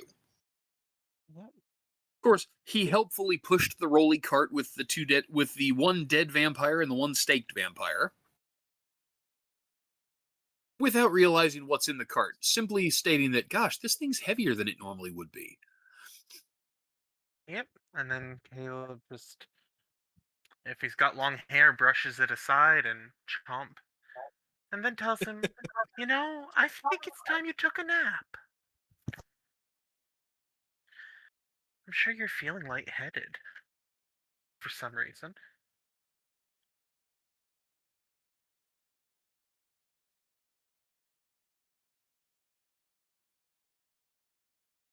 Hello? Oh, sorry, hang on. That's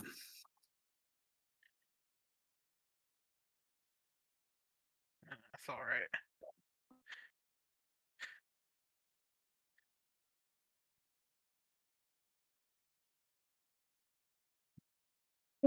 Ba-dum-bum-bum, ba-dum-bum-bum-bum.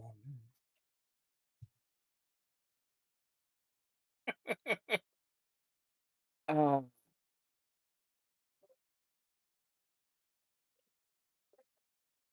so, Caleb, you are unfortunately basically out of the scene for the moment. Yep. Noriko, you have unwittingly taken center stage. Hmm. Will, Yeah, I'm here. You burn celerity running down the stairs. You fly down the stairs. You finally stop with the celerity when you hear a door open into the stairwell and you hear people and you realize that, oh, I'm going too fast. If they see me, it will be a breach. So you slow down to a normal human hurrying pace and finish your run down the stairs. You emerge out into the lobby and quickly out onto the street. Actually, I want to take a different route, if I may. Okay, where are you headed? Parking garage. The parking garage. Okay, so the parking garage for this hotel is actually across the street from it. Oh, okay. Never mind. They are. It is this is a historic building. There was no such thing as an attached parking garage. Okay. I'm gonna stop So at the lobby doors, or okay, in the window, like a bay window or whatever, and observe what's going on with the Auspex. okay, good call. So first of all, go ahead and make your perception plus alertness roll. Your difficulty here is a 4.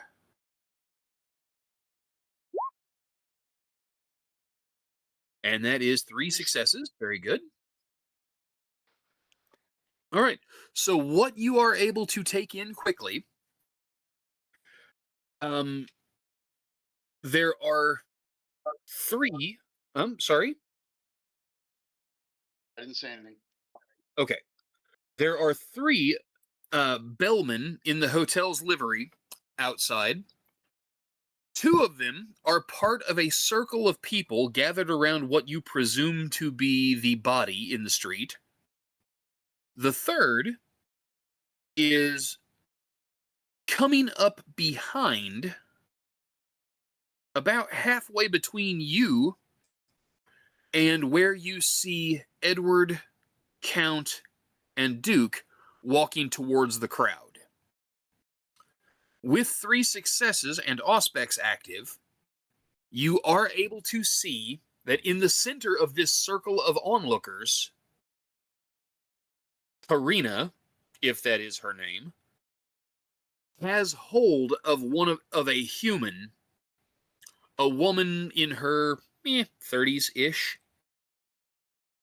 and is feeding from this person in front of a dozen onlookers.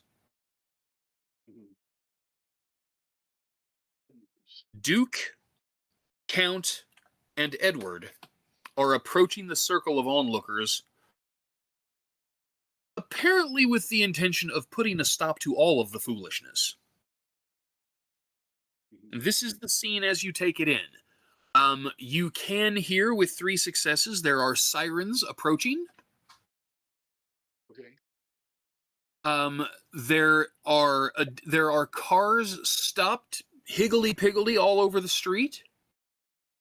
The crowd of people seems to kind of be stopped. The initial ring of people around the scene kind of has the view obstructed for most of the other people on the street. And there is this hesitation in the crowd. Something weird is going on, and the herd mentality seems to have taken hold. You're not sure what is going on, but they don't seem to be pressing in close.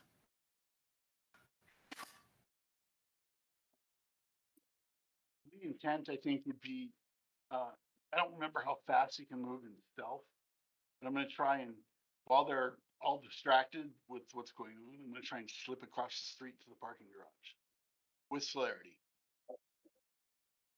Okay, with celerity. All right.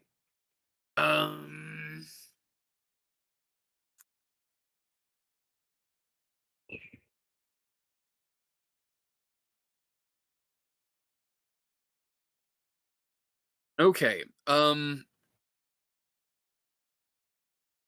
the circumstances, you would probably be far better served to just cross the street. Okay. there are enough people out there that okay, there is no cover for you to hide this movement. Hmm. Displaying that kind of speed in front of witnesses would constitute a masquerade breach. It's not fast enough then to be a blur. You are not anything close to fast enough to disappear as a blur of movement. Okay. You only have 2 points. All right. So You are yeah, superhumanly fast, but not so fast that the human eye would overlook you. scanning around. This is the lobby. I'd like to make a perception roll to see if anybody has left like a jacket or anything like that laying around, and then that would be my turn. You don't have to make a separate roll to do that. You've got 3 successes on a perception roll. You have heightened senses active. You easily spot. Well, it's August. Why would anybody be wearing a jacket? Oh, is it August? Yeah, Never mind. it's the end of August. Okay, I'm just gonna try and like you said, move as casually as possible. Like I'm just cosplaying or something and walking like a normal pedestrian crossing the street. I am Okay. moving the opposite direction of what's going on in the street. Okay. So you cast a glance over your shoulder and walk away from the scene on the street. Yes, but trying to go directly across if I can. I don't want to like interrupt traffic though. If there's a like, however Okay. close we are Well, to it, is traffic what I'm. traffic is stopped. The traffic in Oh, the okay. street is stopped because, oh my God, a woman fell from the 9th story of the building and is dead in the road. It's also Except, almost 2 a.m. How much traffic is there? you It's know, Denver. there's like 8 cars out front that have all come to a stop. So So I'm just gonna try to just mosey across the street then casually. That'll be my turn. okay. Um, you attempt to mosey across the street in a casual way, staying behind Edward or Duke and Count to try to stay out of their field of vision. Yes. Yes, exactly. Okay. You want You head stealth for the roll? parking garage. All right. On your next turn, you will arrive at the parking garage. Okay. The elevator dings in the lobby. Merrick, Kyle, Ron, the 3 of you have just spent the most awkward 60 seconds in history in an elevator with an Dirty deeds and they're done dirt cheap. extremely concerned looking elder vampire. The tune of Girl from Ipanema. The ever-present elevator music. Yeah. Oh my heavens. How about them Broncos? Careless Whispers is playing All right. some sax The music. elevator doors open, and the 3 of you plus your companions emerge from the elevator and head for the lobby doors. Now, Merrick, you took a moment to wipe the blood off your face, and you took a moment to heal your injuries, but you are still kind of a little bit of a bloody mess. Are you taking any steps to conceal anything that is going on around your person? So I'm trying to like walk in the middle of the group, so like nobody Okay. really has a clear line of sight on me. I'm going to ask you to make a really odd roll. Please be stealth. Huh? I said, please be stealth. Well, it's going to be stealth, but not the way you think. Please Okay. roll your charisma plus stealth. Ooh. Okay.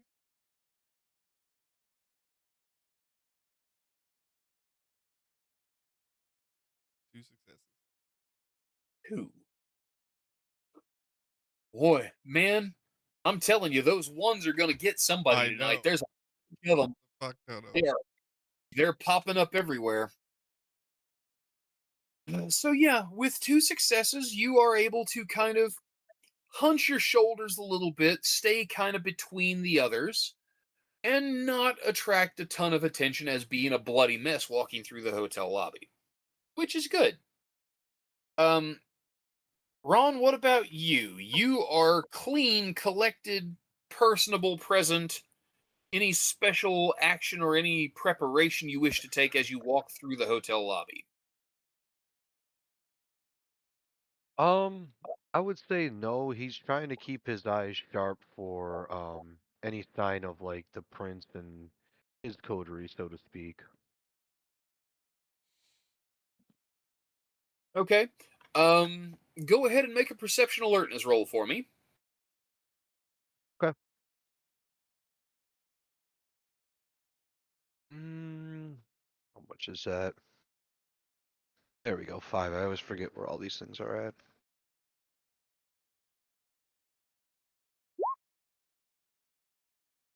3 successes. Very good.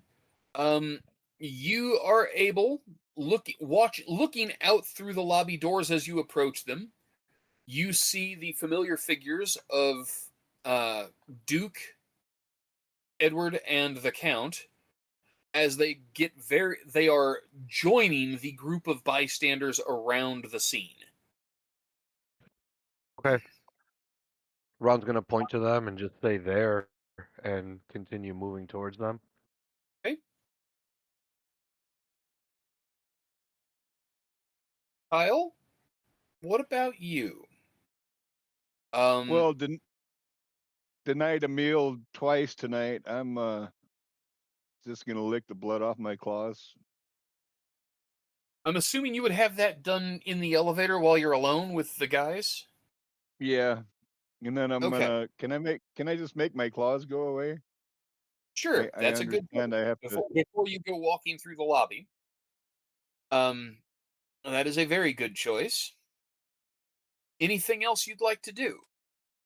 Um, I'm gonna check my pistols.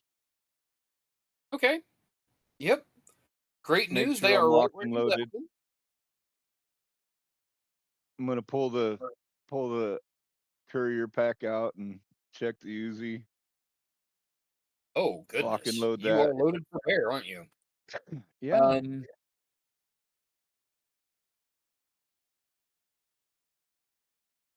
as you are doing this, Alonzo pauses and looks at you. He says, "That is a brilliant idea." Excuse me. I kind of look at him and with a blank stare.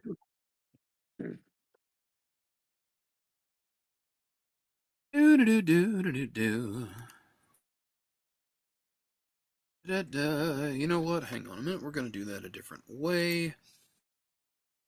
We're going to go ahead and drop 6 there. That is 1, 2, 3, and 5 more. Oh, is only one more success. Okay. So he looks at you and catches your eye. And he says, "Mr. Jensen, I need you to take one for the team for us. Um, When you step out the front doors of the hotel, I want you to open fire on Edward."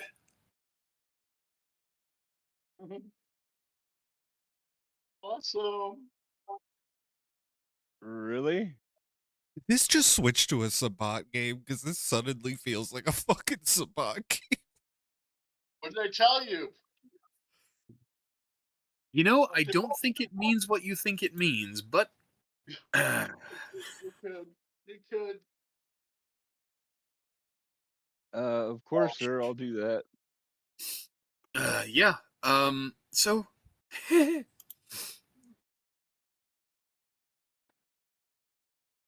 you walk out the door.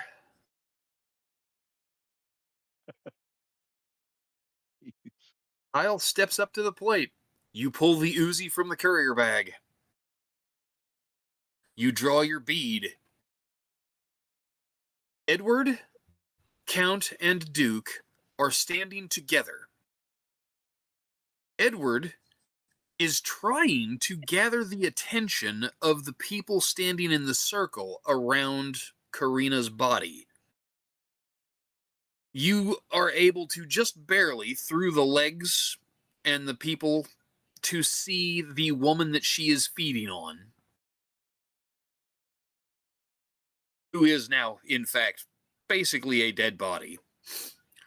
The crowd of people is horrified.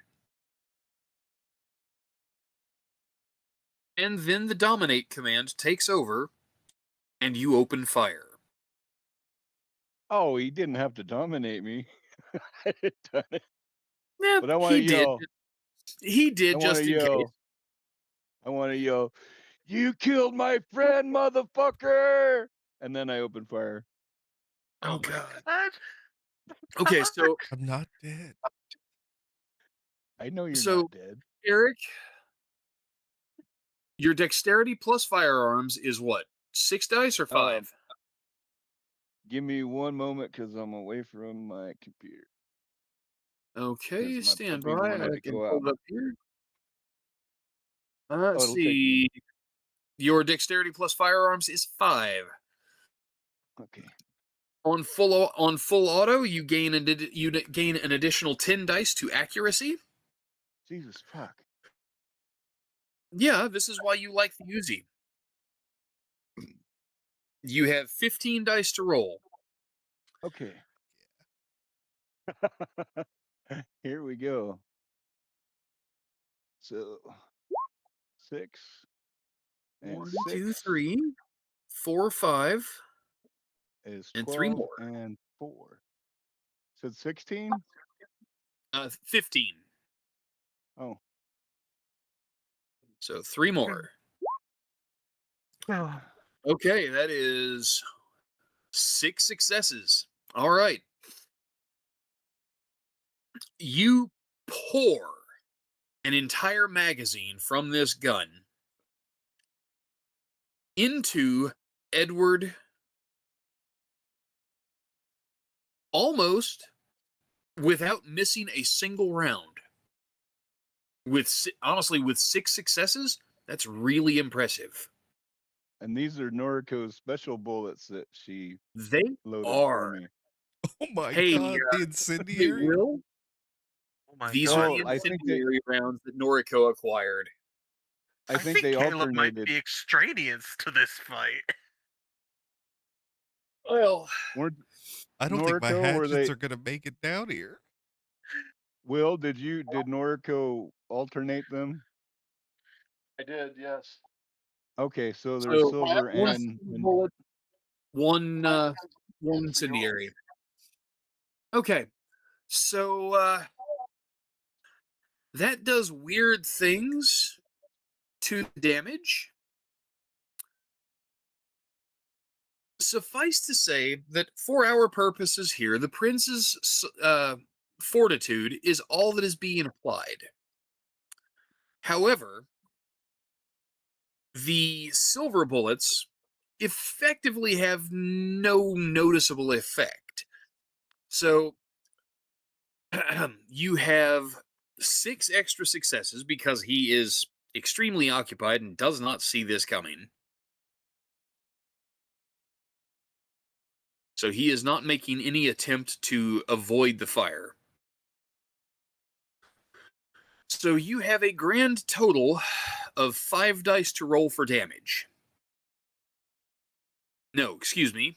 I misspeak. You have 6 dice to roll for damage. bam. Ah, not too 1, not too bad. 2. 2.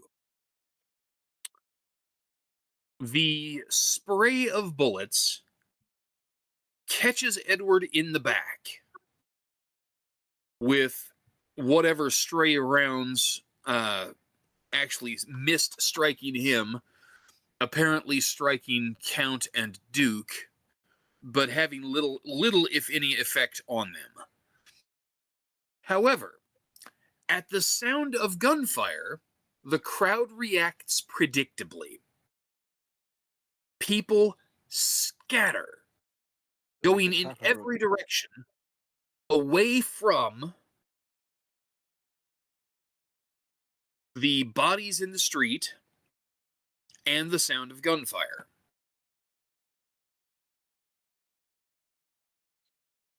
This is madness.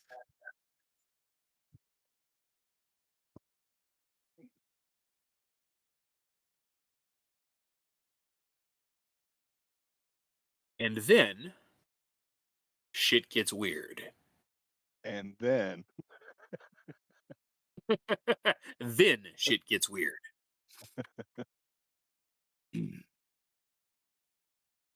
Alonzo looks around at the rest of you and says, "Chase the witnesses. I will deal with Edward."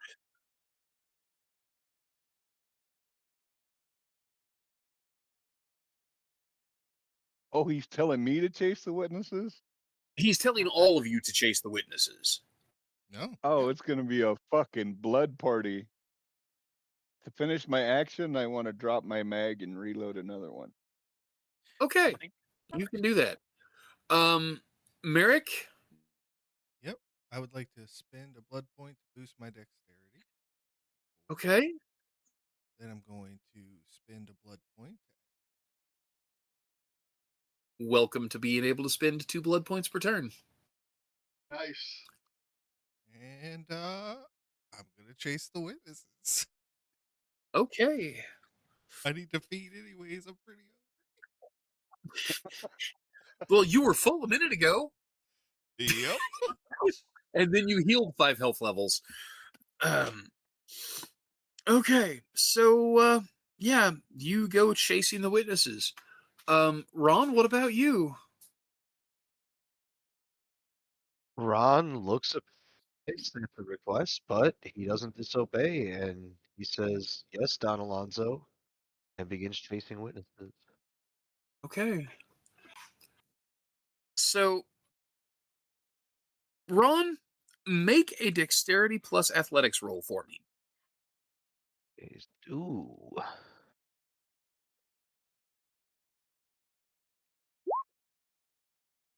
Oh, there Right we go, Two on. Ronnie success. boy. Okay, with 2 successes, you are able to overtake a young woman. She had been part of the group gathered around the bodies in the street. She has a cell phone in her hand, and she is trying to trot away from the sound of gunfire and seek cover in the alcove in front of a door at a neighboring business. You catch her. What do you do when you catch her? I push her into the alcove up against the wall and like press myself up against her to make it clear that she's not gonna be able to go anywhere. And I'm gonna grab the cell phone. And if it's an open line or anything like that, just hang it up. Um, Great news. It's not an open line. It's on camera mode. She's streaming. No, Or she's not recording. streaming. She was just recording. Was Was Show your Ron's badge. I'm gonna taking this for evidence. put that in his pocket and say, "We don't need that now, do we? Let's make a nice Oh, time out of this." Eater on blood for the blood my god, God. bro. And yeah, that's pretty much what Ron's gonna do. Is he's gonna lean in for a bite. oh God, really? I mean, the whole point of the exercise of coming down here was to strike down the prince and to contain the masquerade breach. So you're gonna feed instead of dominating her? Weird. All right, I'm here Yeah, for it. no, Go that's ahead. that's actually probably the better idea. I'm just trying No, to no, put the no, witnesses you're down, fine. You're essentially. hungry. I get it. You can dominate her after you eat. I mean, you'd have to do it again anyway. So why not make just one pass at it? So go ahead and you've got her pinned in place. Sinking your fangs into this innocent, terrified woman is not a real challenge under the circumstances. She puts up a little bit of resistance, but not a whole lot.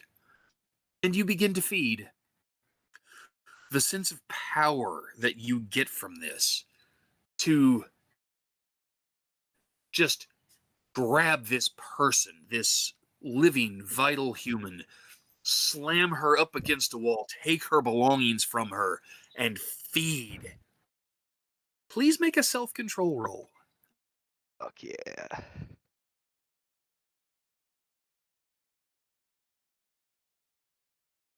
There it is. 4.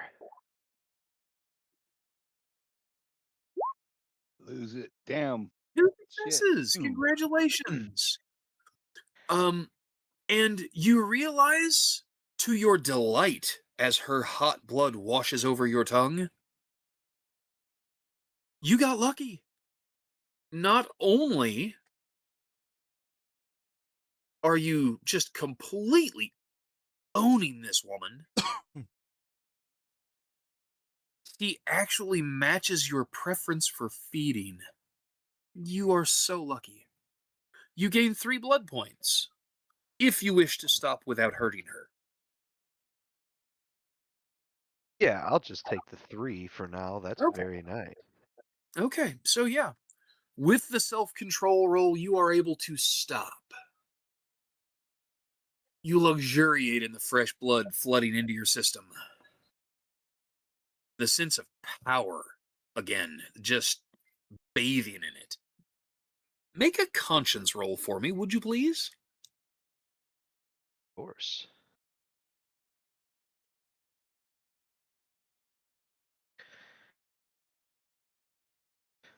Whoops. Well, wrote the wrong number. Oops. 3d10. Hey, two successes there too. You gaze into her eyes and wipe away her memories of what she has seen and what she has experienced. And that sense of power and the satisfaction of her fresh blood in your mouth is washed away by this feeling of just being dirty, of becoming the thing that you hate. You realize as you release her to stagger away from you that you have become the kind of monster that the criminals that you have pursued for 20 years, what they have always been in your mind. You are the enemy now. And that sensation shakes you to your core.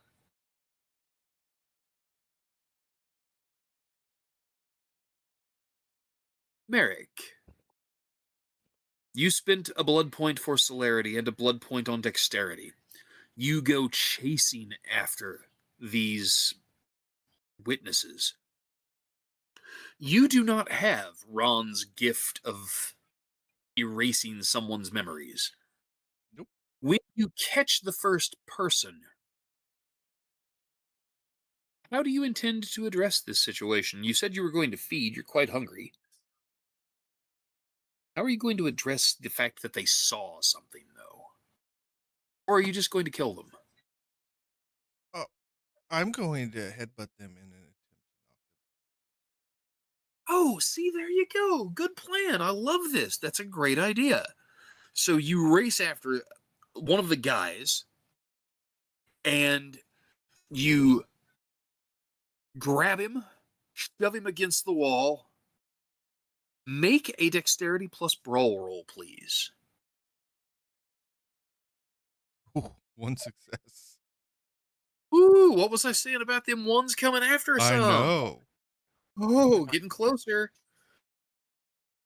So you grab this guy and you slam him against the wall. With 3 dots of potence, physically he is no match for you. You may have only barely gotten a hold of him, but you are plenty strong to slam him against the wall. You bash your head against his forehead, and he sags in your arms. Do you go ahead and bite right now? Or do you take it? Or do you take your celerity to get him out of sight of the people on the street? Yeah, that's what I was gonna try to do. Was like try to Okay. drag him to where it's hidden. Okay. You are able to get around a corner into the alley, out of view of, you think, everybody. Roll wits plus stealth, and let's see. How does that work out for you?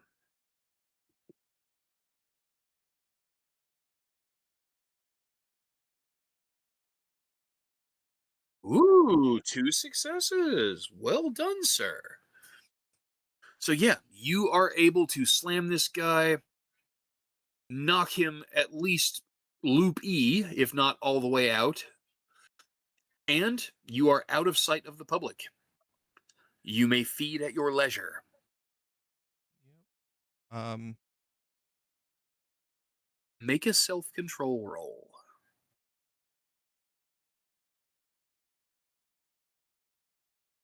Success. Brilliant. 1 success is enough. You are able to feed lightly from him, not necessarily filling the void left by healing your injuries, but certainly topping off. You are still down 3 blood points because you had 5 for the injuries and then 1 for celerity, so down 6. But you regain 3 blood points. You are relieved to have taken the edge off of your hunger again. And this man is now slumped and unconscious. I'm gonna let him fall, and I'm gonna turn Okay. and try to chase down somebody else. Okay. Well, we're going to take a moment. We're going to turn back to Kyle. Kyle, Mm-hmm. after unloading your magazine into Edward, you reloaded. Alonzo told you all to chase the witnesses. You follow that instruction, which was just an instruction, or do you open fire on Edward again?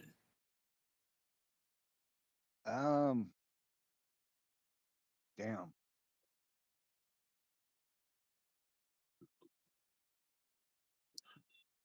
I think Edward's there. Uh-huh. I, I think that I want to help Don Alonzo. Okay.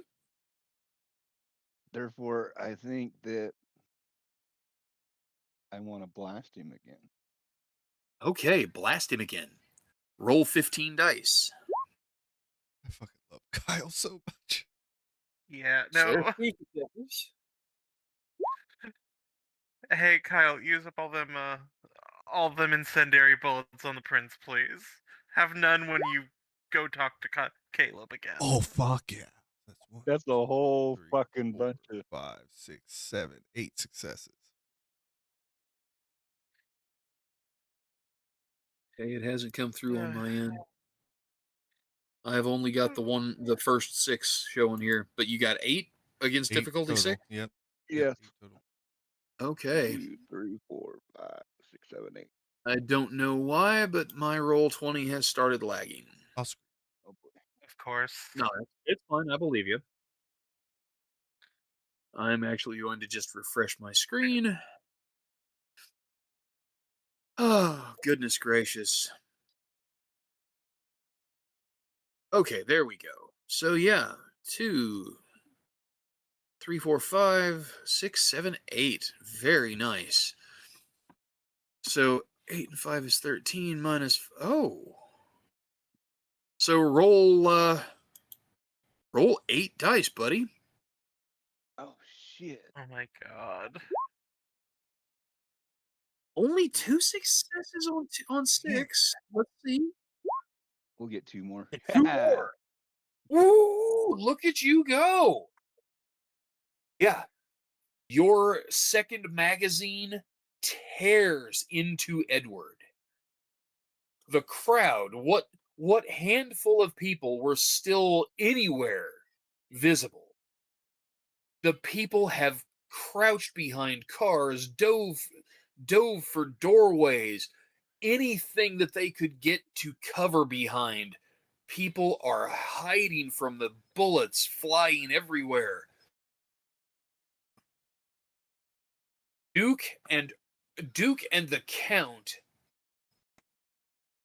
have each themselves dove away from Edward, realizing that he is the focus of this attack. Your bullets only strike the Prince of the City, racking his body, and you watch as the incendiary rounds that Noriko had acquired for the group strike him. The look of shock and pain on his face, because he has now turned to face you. The look of shock on his face is stunning. Again, you are overpowered by this sense of satisfaction. That fucking bastard. Oh, yes. Magnificent. Oh, so good. Something bad's going to happen. Yes. Yes, it is. About 6 times to your head. I think 7. I think that's how many actions. I think hearing the gunshots and like turn around and try something. But if somebody else wants to go in the meantime, I just wanted to let you know I'm changing course. I'm not gonna lie, guys. I'm real sad I'm not there. Actually, I forgot something really important. Because Don you had Alonso, eight, save me. you had 8 successes on the attack roll, and I had you roll damage. But oh yeah, after the sneak attack the first time, Edward knew he was under attack this time. Oh my god. The dice have already been rolled. Just remember it next time, JD. Yeah, Oh, I know. fucker. We can't retro that. Thanks, Frankie. Yeah, you're right. That'd be shitty of me, wouldn't it? To just have the prince just not be in the way of the bullets because, oh my god, he's got 6 dots in celerity, and oh, after getting shot the first time, he just ran away? Weird. Go figure. No, you're right. he's extremely surprised. He's taken aback. He's just been shot again, riddled with bullets. He's the prince of the fucking city. He ain't scared of shit. Honestly, when you've taken 6 levels of aggravated damage in 2 turns, even when you are the prince of the city, you are a little nervous. Which is precisely why Get him, Don you can Alonso. you can smell the blood in the air.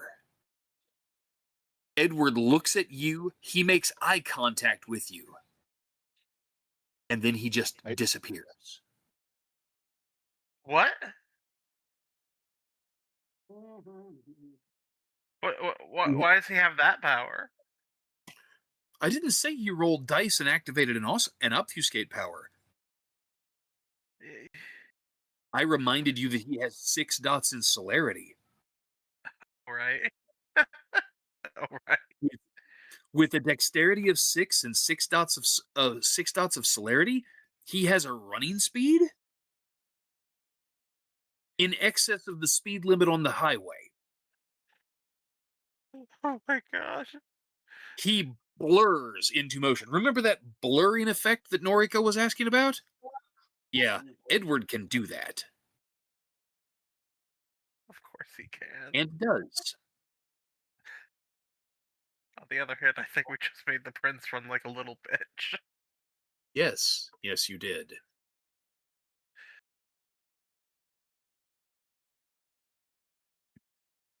You hear Alonso curse bitterly. My god. Why don't I feel good about this? Oh, that's fine. You shouldn't. Can I try to sneak up on Duke? Sure, absolutely. First, I'll spend another blood point on dexterity. Okay, so that brings your dex to 5. Yep, and then obviously 1 on celerity. Yeah, of course. And then, do you want a stealth roll, or how do you want to do it? If you want to sneak up on him, then make it a stealth roll. I mean, if you just wanted to dive into him, that would be an athletics roll, but, Stealth is fine. Oh my Oh, gosh. fuck yeah. 1, 2, 3, 4, 5 successes. Brilliant. Yeah. Amazing. Kyle, Go ahead. huh? I was gonna say I Kyle, pull out. Okay, go ahead. You go, you JD. said go ahead and then start talking again. Kyle, you are staring at the spot where Edward was standing just a second ago. Alonzo is slightly ahead of you and to the side, and swearing like a sailor in Spanish. And then out of nowhere, Merrick just leaps onto Duke. Go ahead, Frankie. I was gonna say I pull out the second steak I made, and I would like to try to steak this motherfucker. Yes, do it. Do it. Dexterity plus melee.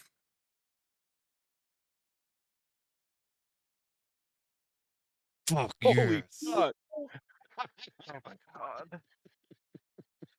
This is gonna catch up with us.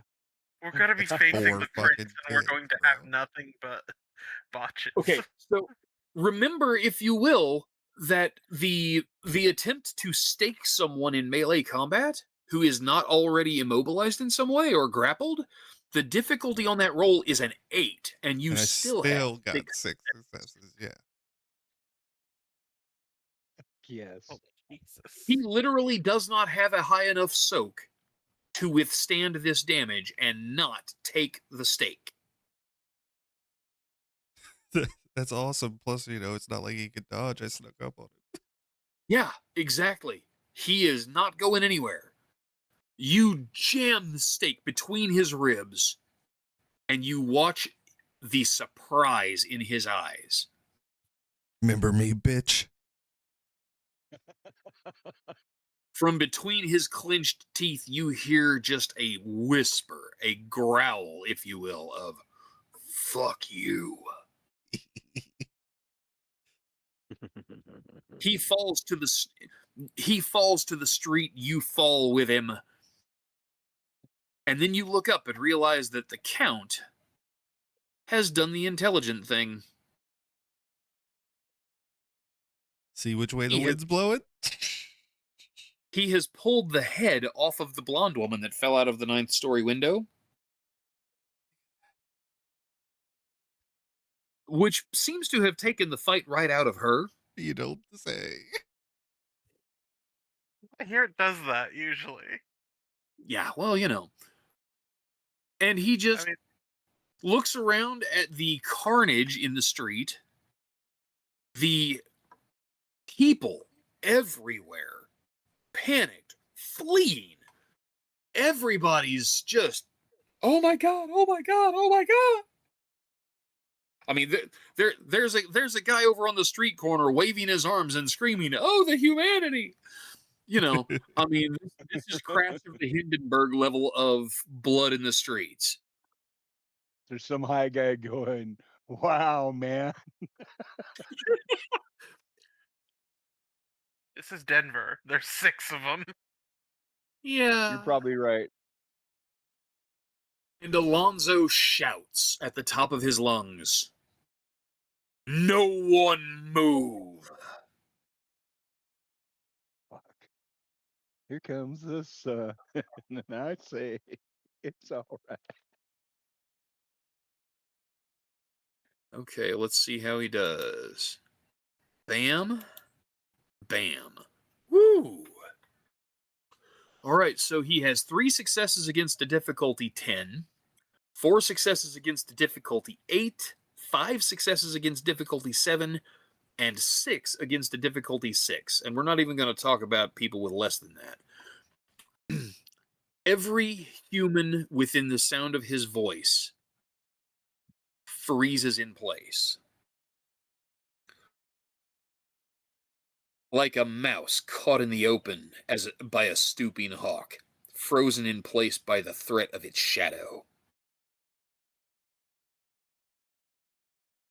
Noriko, you have watched all of this unfold from the parking garage. You arrived there just as Kyle opened fire with his first burst. I'm going to give you an option to insert yourself anywhere you'd like in the things that have unfolded since that first round of gunfire. Alonzo does not know where you are. Edward does not know where you are. Your companions do not know where you are.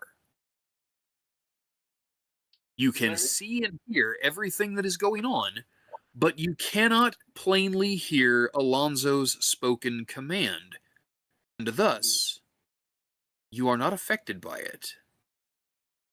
Okay. What would you like to do? Ideally, I would like to get a couple shots off at Edward as he flees. I think I have 3 actions.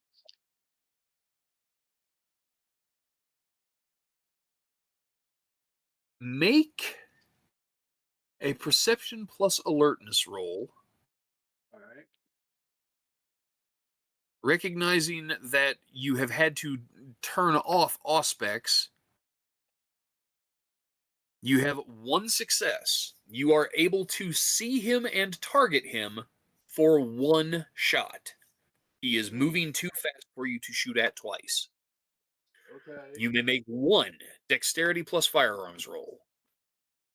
What was his difficulty? Normal or? Difficulty on this roll was an 8 because of how fast the guy was moving. So Copy. it's going to be 6 dice and then 3 dice. Not very good rolling. That's a miss. Oh my goodness. But No, I it's a hit, but a weak one. No, it is a miss. You hit the difficulty for the shot isn't the difficulty for the shot is high because of how fast he is moving. And the 7 Do I have a any single 7 bonus? does not hit. Do I have a bonus for being unseen though? No. Why not? Excuse me just a moment.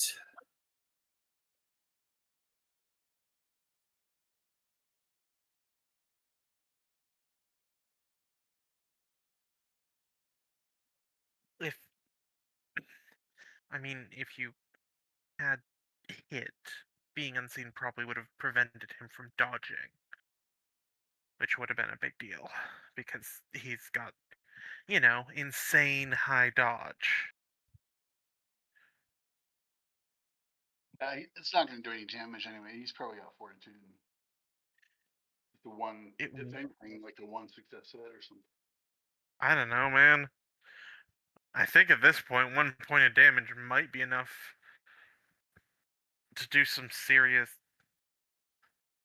Like, dude's dealing with some serious wound penalties right now.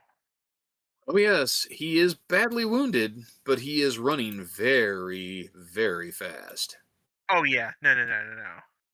I was saying that even chip damage would matter in this case. Yeah.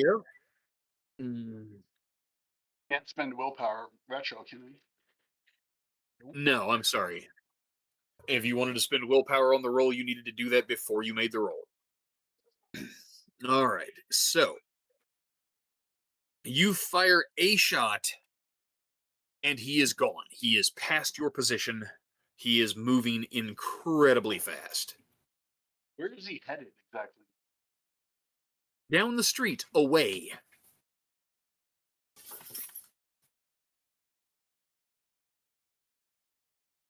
Oh, goodness gracious. That's still good information. She can say he went that way. Yeah, you see which way he's going, and you take a shot after him as he goes. But you also enjoy a position with a view.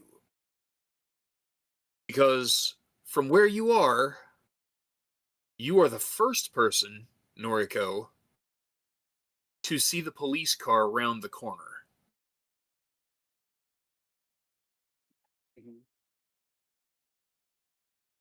Needless to say, the situation in the street has changed dramatically. So, I fought the sheriff, But I did not did not eat eat the no deputy. Count looks around at all of you in the street.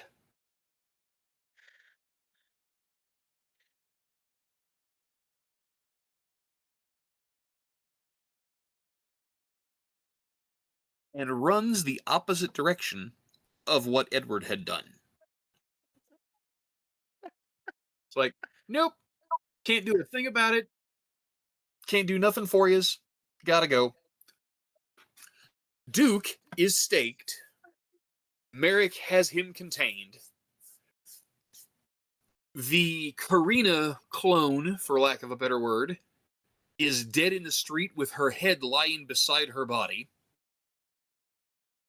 The mortal that she had grabbed in a mad frenzy of try to recover enough blood to repair her savaged body is lying dead in the street beside her with her throat torn out. Realizing things at just circling outward from this central scene of carnage where Karina had hit the pavement, you realize that she is a young enough vampire that her body is not decomposing like Booth's did. When Booth died, his corpse decomposed to the extent that it would have had he never been turned into a vampire. So, as a vampire for 70 years, he left behind a sack of rotted meat and bones. Karina, now that she has been decapitated and is finally truly dead, is just a body with some unusually sharp teeth. The good news, such as it is that for all that it took you guys a solid 2 minutes or so to get to the street after her, while a handful of humans probably started doing crazy stuff like, streaming video, there is no telling what is going to happen now that gunplay and the police are involved. Alonzo looks after Edward where he had run off down the street. Actually, he couldn't tell which way Edward ran because he ran so fast. So Alonzo looks back and forth. I free action call out. He went that way and point. He just waves to you. And he says, Ron, Earl, please assist me in containing what has happened here. And he again shouts very loudly, please raise your hands if you saw what happened here in the street. And he points towards the bodies.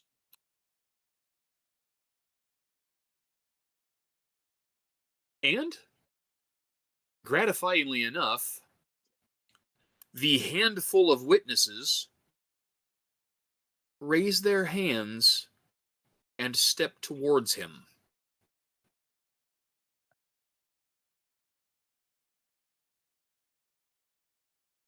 He whispers to the group of you that are on his side, so to speak. Specifically, he tells Earl, and then he, waves you over, Ron, and gives the following simple instruction. This has been a film shoot. A terrible accident has occurred. There will be a public statement in the news tomorrow.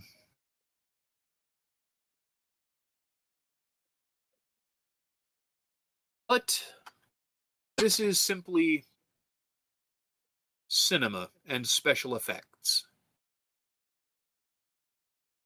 Gone horribly wrong.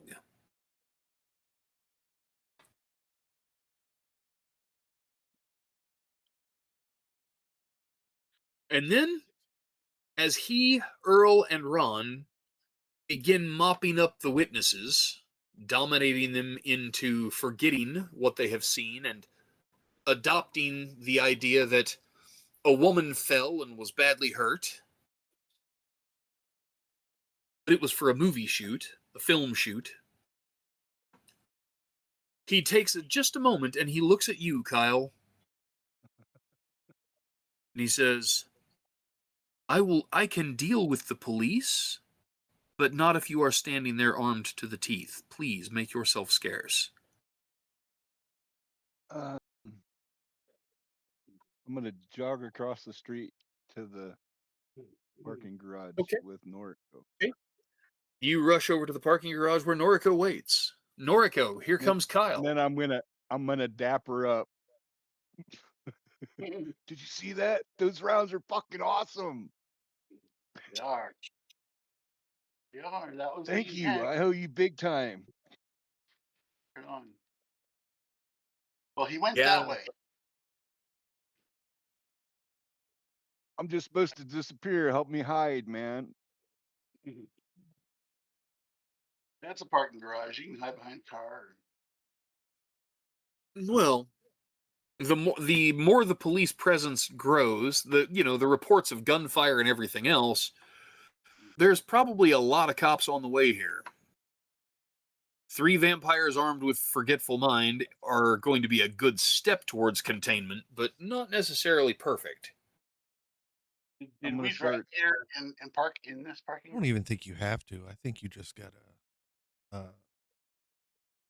make them think they saw something else, so none of their stories corroborate. You know? Yeah. Oh yeah, I took that Charger Interceptor. We park in the parking garage. Yep. I'm Go just gonna enough. get in the car. I'm All like, you want to go with me, or yeah, you want to stay? go on in. Where are we gonna go? You can I'm in. drive. All right, sounds good. Let's do it. All right. So Noriko, We're the gonna do the police Denver sirens are drift. getting louder. I'm sorry, repeat that? Police sirens are getting louder. More police are on the way. Which direction are you going and how are you doing it? Are you making a flash? No, I mean, no, you've got very, very casually, until I get onto the street where Edward was headed. And then I'm gonna Okay. head away from the scene. And we're not going fast, trying whatever the traffic speed is, trying to get eyes on Okay. Trying to blend in, so to speak. Keeping in mind, of course, that it is 2:00 in the morning, as was pointed out earlier. Traffic Well, on I'm the street is very light, but there is hoping- some. Can I talk? Yeah. I'm hoping to be able to catch him, especially if he like is frenzying and trying to, get fed, so to speak. So I'm looking for any kind of disturbance on the street. Okay. That is a great idea. Go ahead and make a perception alertness roll.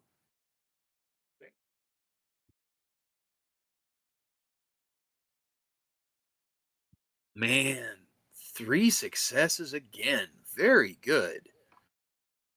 Yeah. You see something a little odd, and you're almost past it before you realize fully what it is and what it represents. What you see is a dog on a leash, With no owner. but no one is holding the leash. And an alley nearby? The dog is standing at the mouth of an alley, looking down the alley, barking. All right. Can I But pull like down? I said, You are driving, and you are passing the dog as you realize what it's doing. I see. So you have to stop and What's the either chance? get out of the car or back up What's the to chance look of down pulling the a alley. Yui? What's the chance of pulling a Yui with my drive skills? Oh, you don't have to make a roll for it. Pulling a Yui is easy. The traffic conditions are very light. You are approximately 5 blocks from the scene of the altercation. So there are no cops here. Right? I pull the Yui and say, he's right down that alley. That dog has no owner. He's feeding. Let's go. I'm gonna try to make a half-ass job of parking and bail out. Okay.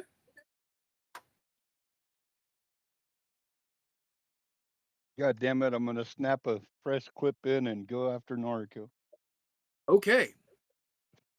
So I would like both of you to make an additional perception plus alertness roll. Okay. And Noriko, that is actually 4 successes because I will allow you to.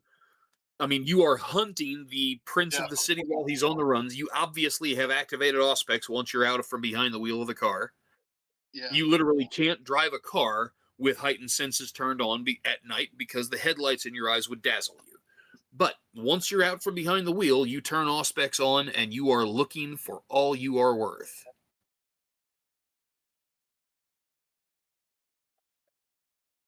And Eric, can you go ahead and roll your perception plus alertness? Yeah, yeah.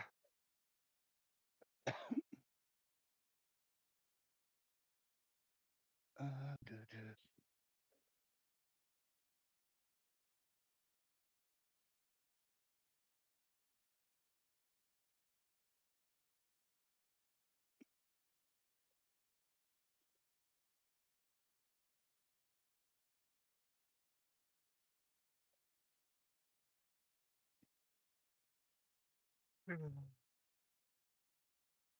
Fuck yeah. 1, 2, 3, 4. Both of you have 4 successes on this roll. That is fantastic. After accounting for the prince's wound penalties, this is his die roll to see if he is able to hide from the two of you. Haha, 1, fuck you. 2, 3, It's on. 4 with his willpower point. How You goes enter down? the alley looking this way and that, both of you armed to the teeth. Noriko, you are carrying a pistol. That's right. Kyle, you are carrying the Uzi that has served you Correct. so well.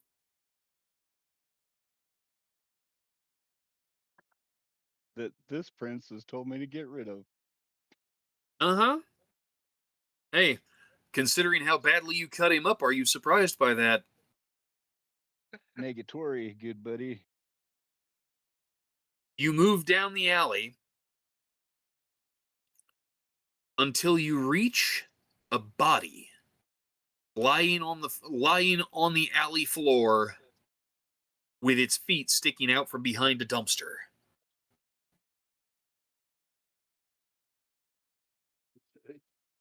This man is stone dead, still warm.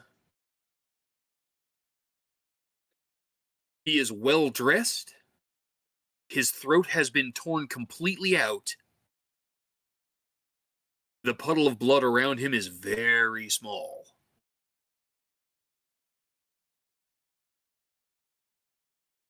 But you do not see any sign of Edward. Do you continue down the alley?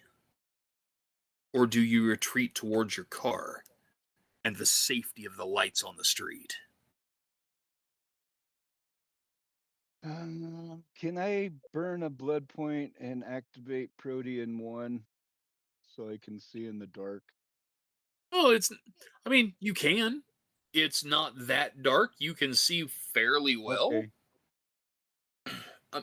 The point about the safety of the lights is that crazy violent vampire shit probably isn't going to happen under the streetlights at the end of the alley.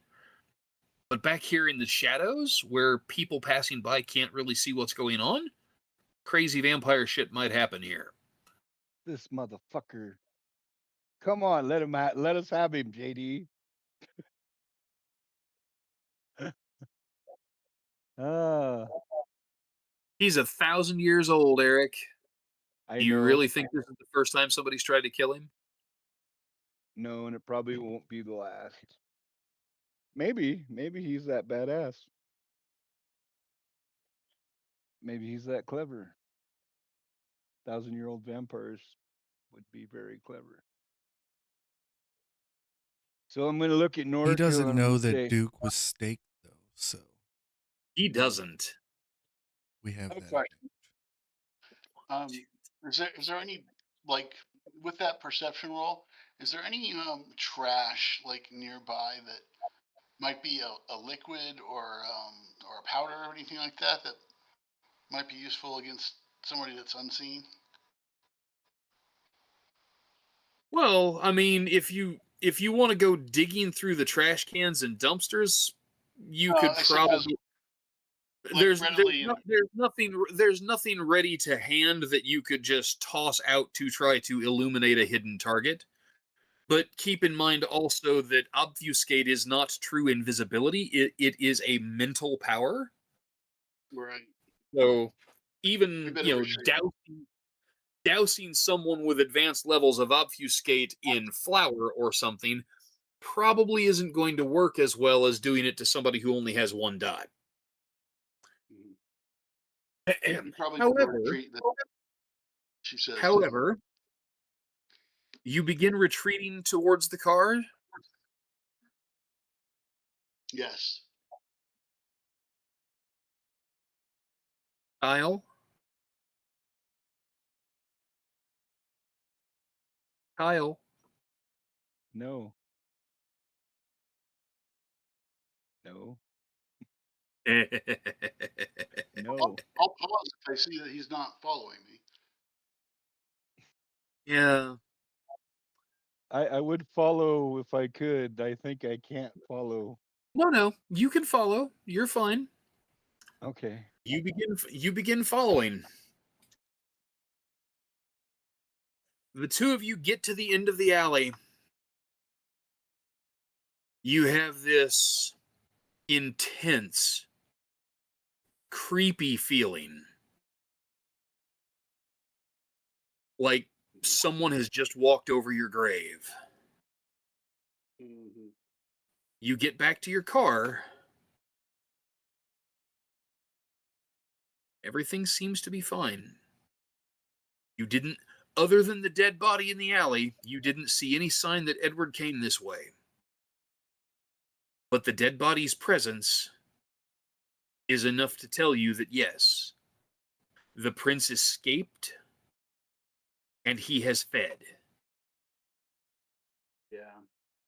Not a good scenario. Don Alonso and the others are cleaning up the scene outside the hotel, using liberal applications of dominate and influence over the police department to cover up the horrible things that have happened here tonight. Count has fled into the night. Duke is staked. But Edward is still out there somewhere.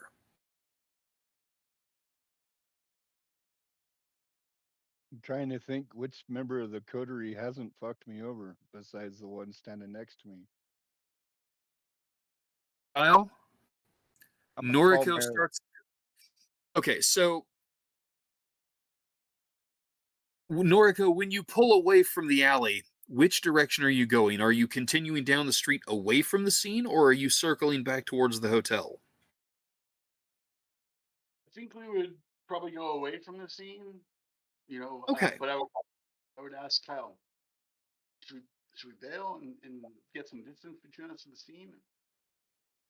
Yeah, Like, Don said to get out of here. all right, He did. we'll go down a parallel street to the alley and potentially Okay. maybe maybe catch him down that way and Sure. All right. keep our eyes As peeled. you drive, so as you drive away from the alley, okay, as you are driving down the street away, the alley that had the dead body in it is on the right. In your rearview mirror, Noriko, Yeah. from the other side of the street, in the alley on the other side, you watch as a familiar figure emerges from the shadows of the other side, the other end of the alley. Hmm. Familiar as in Edward or familiar as in Clemens? A small boy with brown hair steps out onto the sidewalk Oh shit. Oh my god. and waves at you as you drive away. Oh no.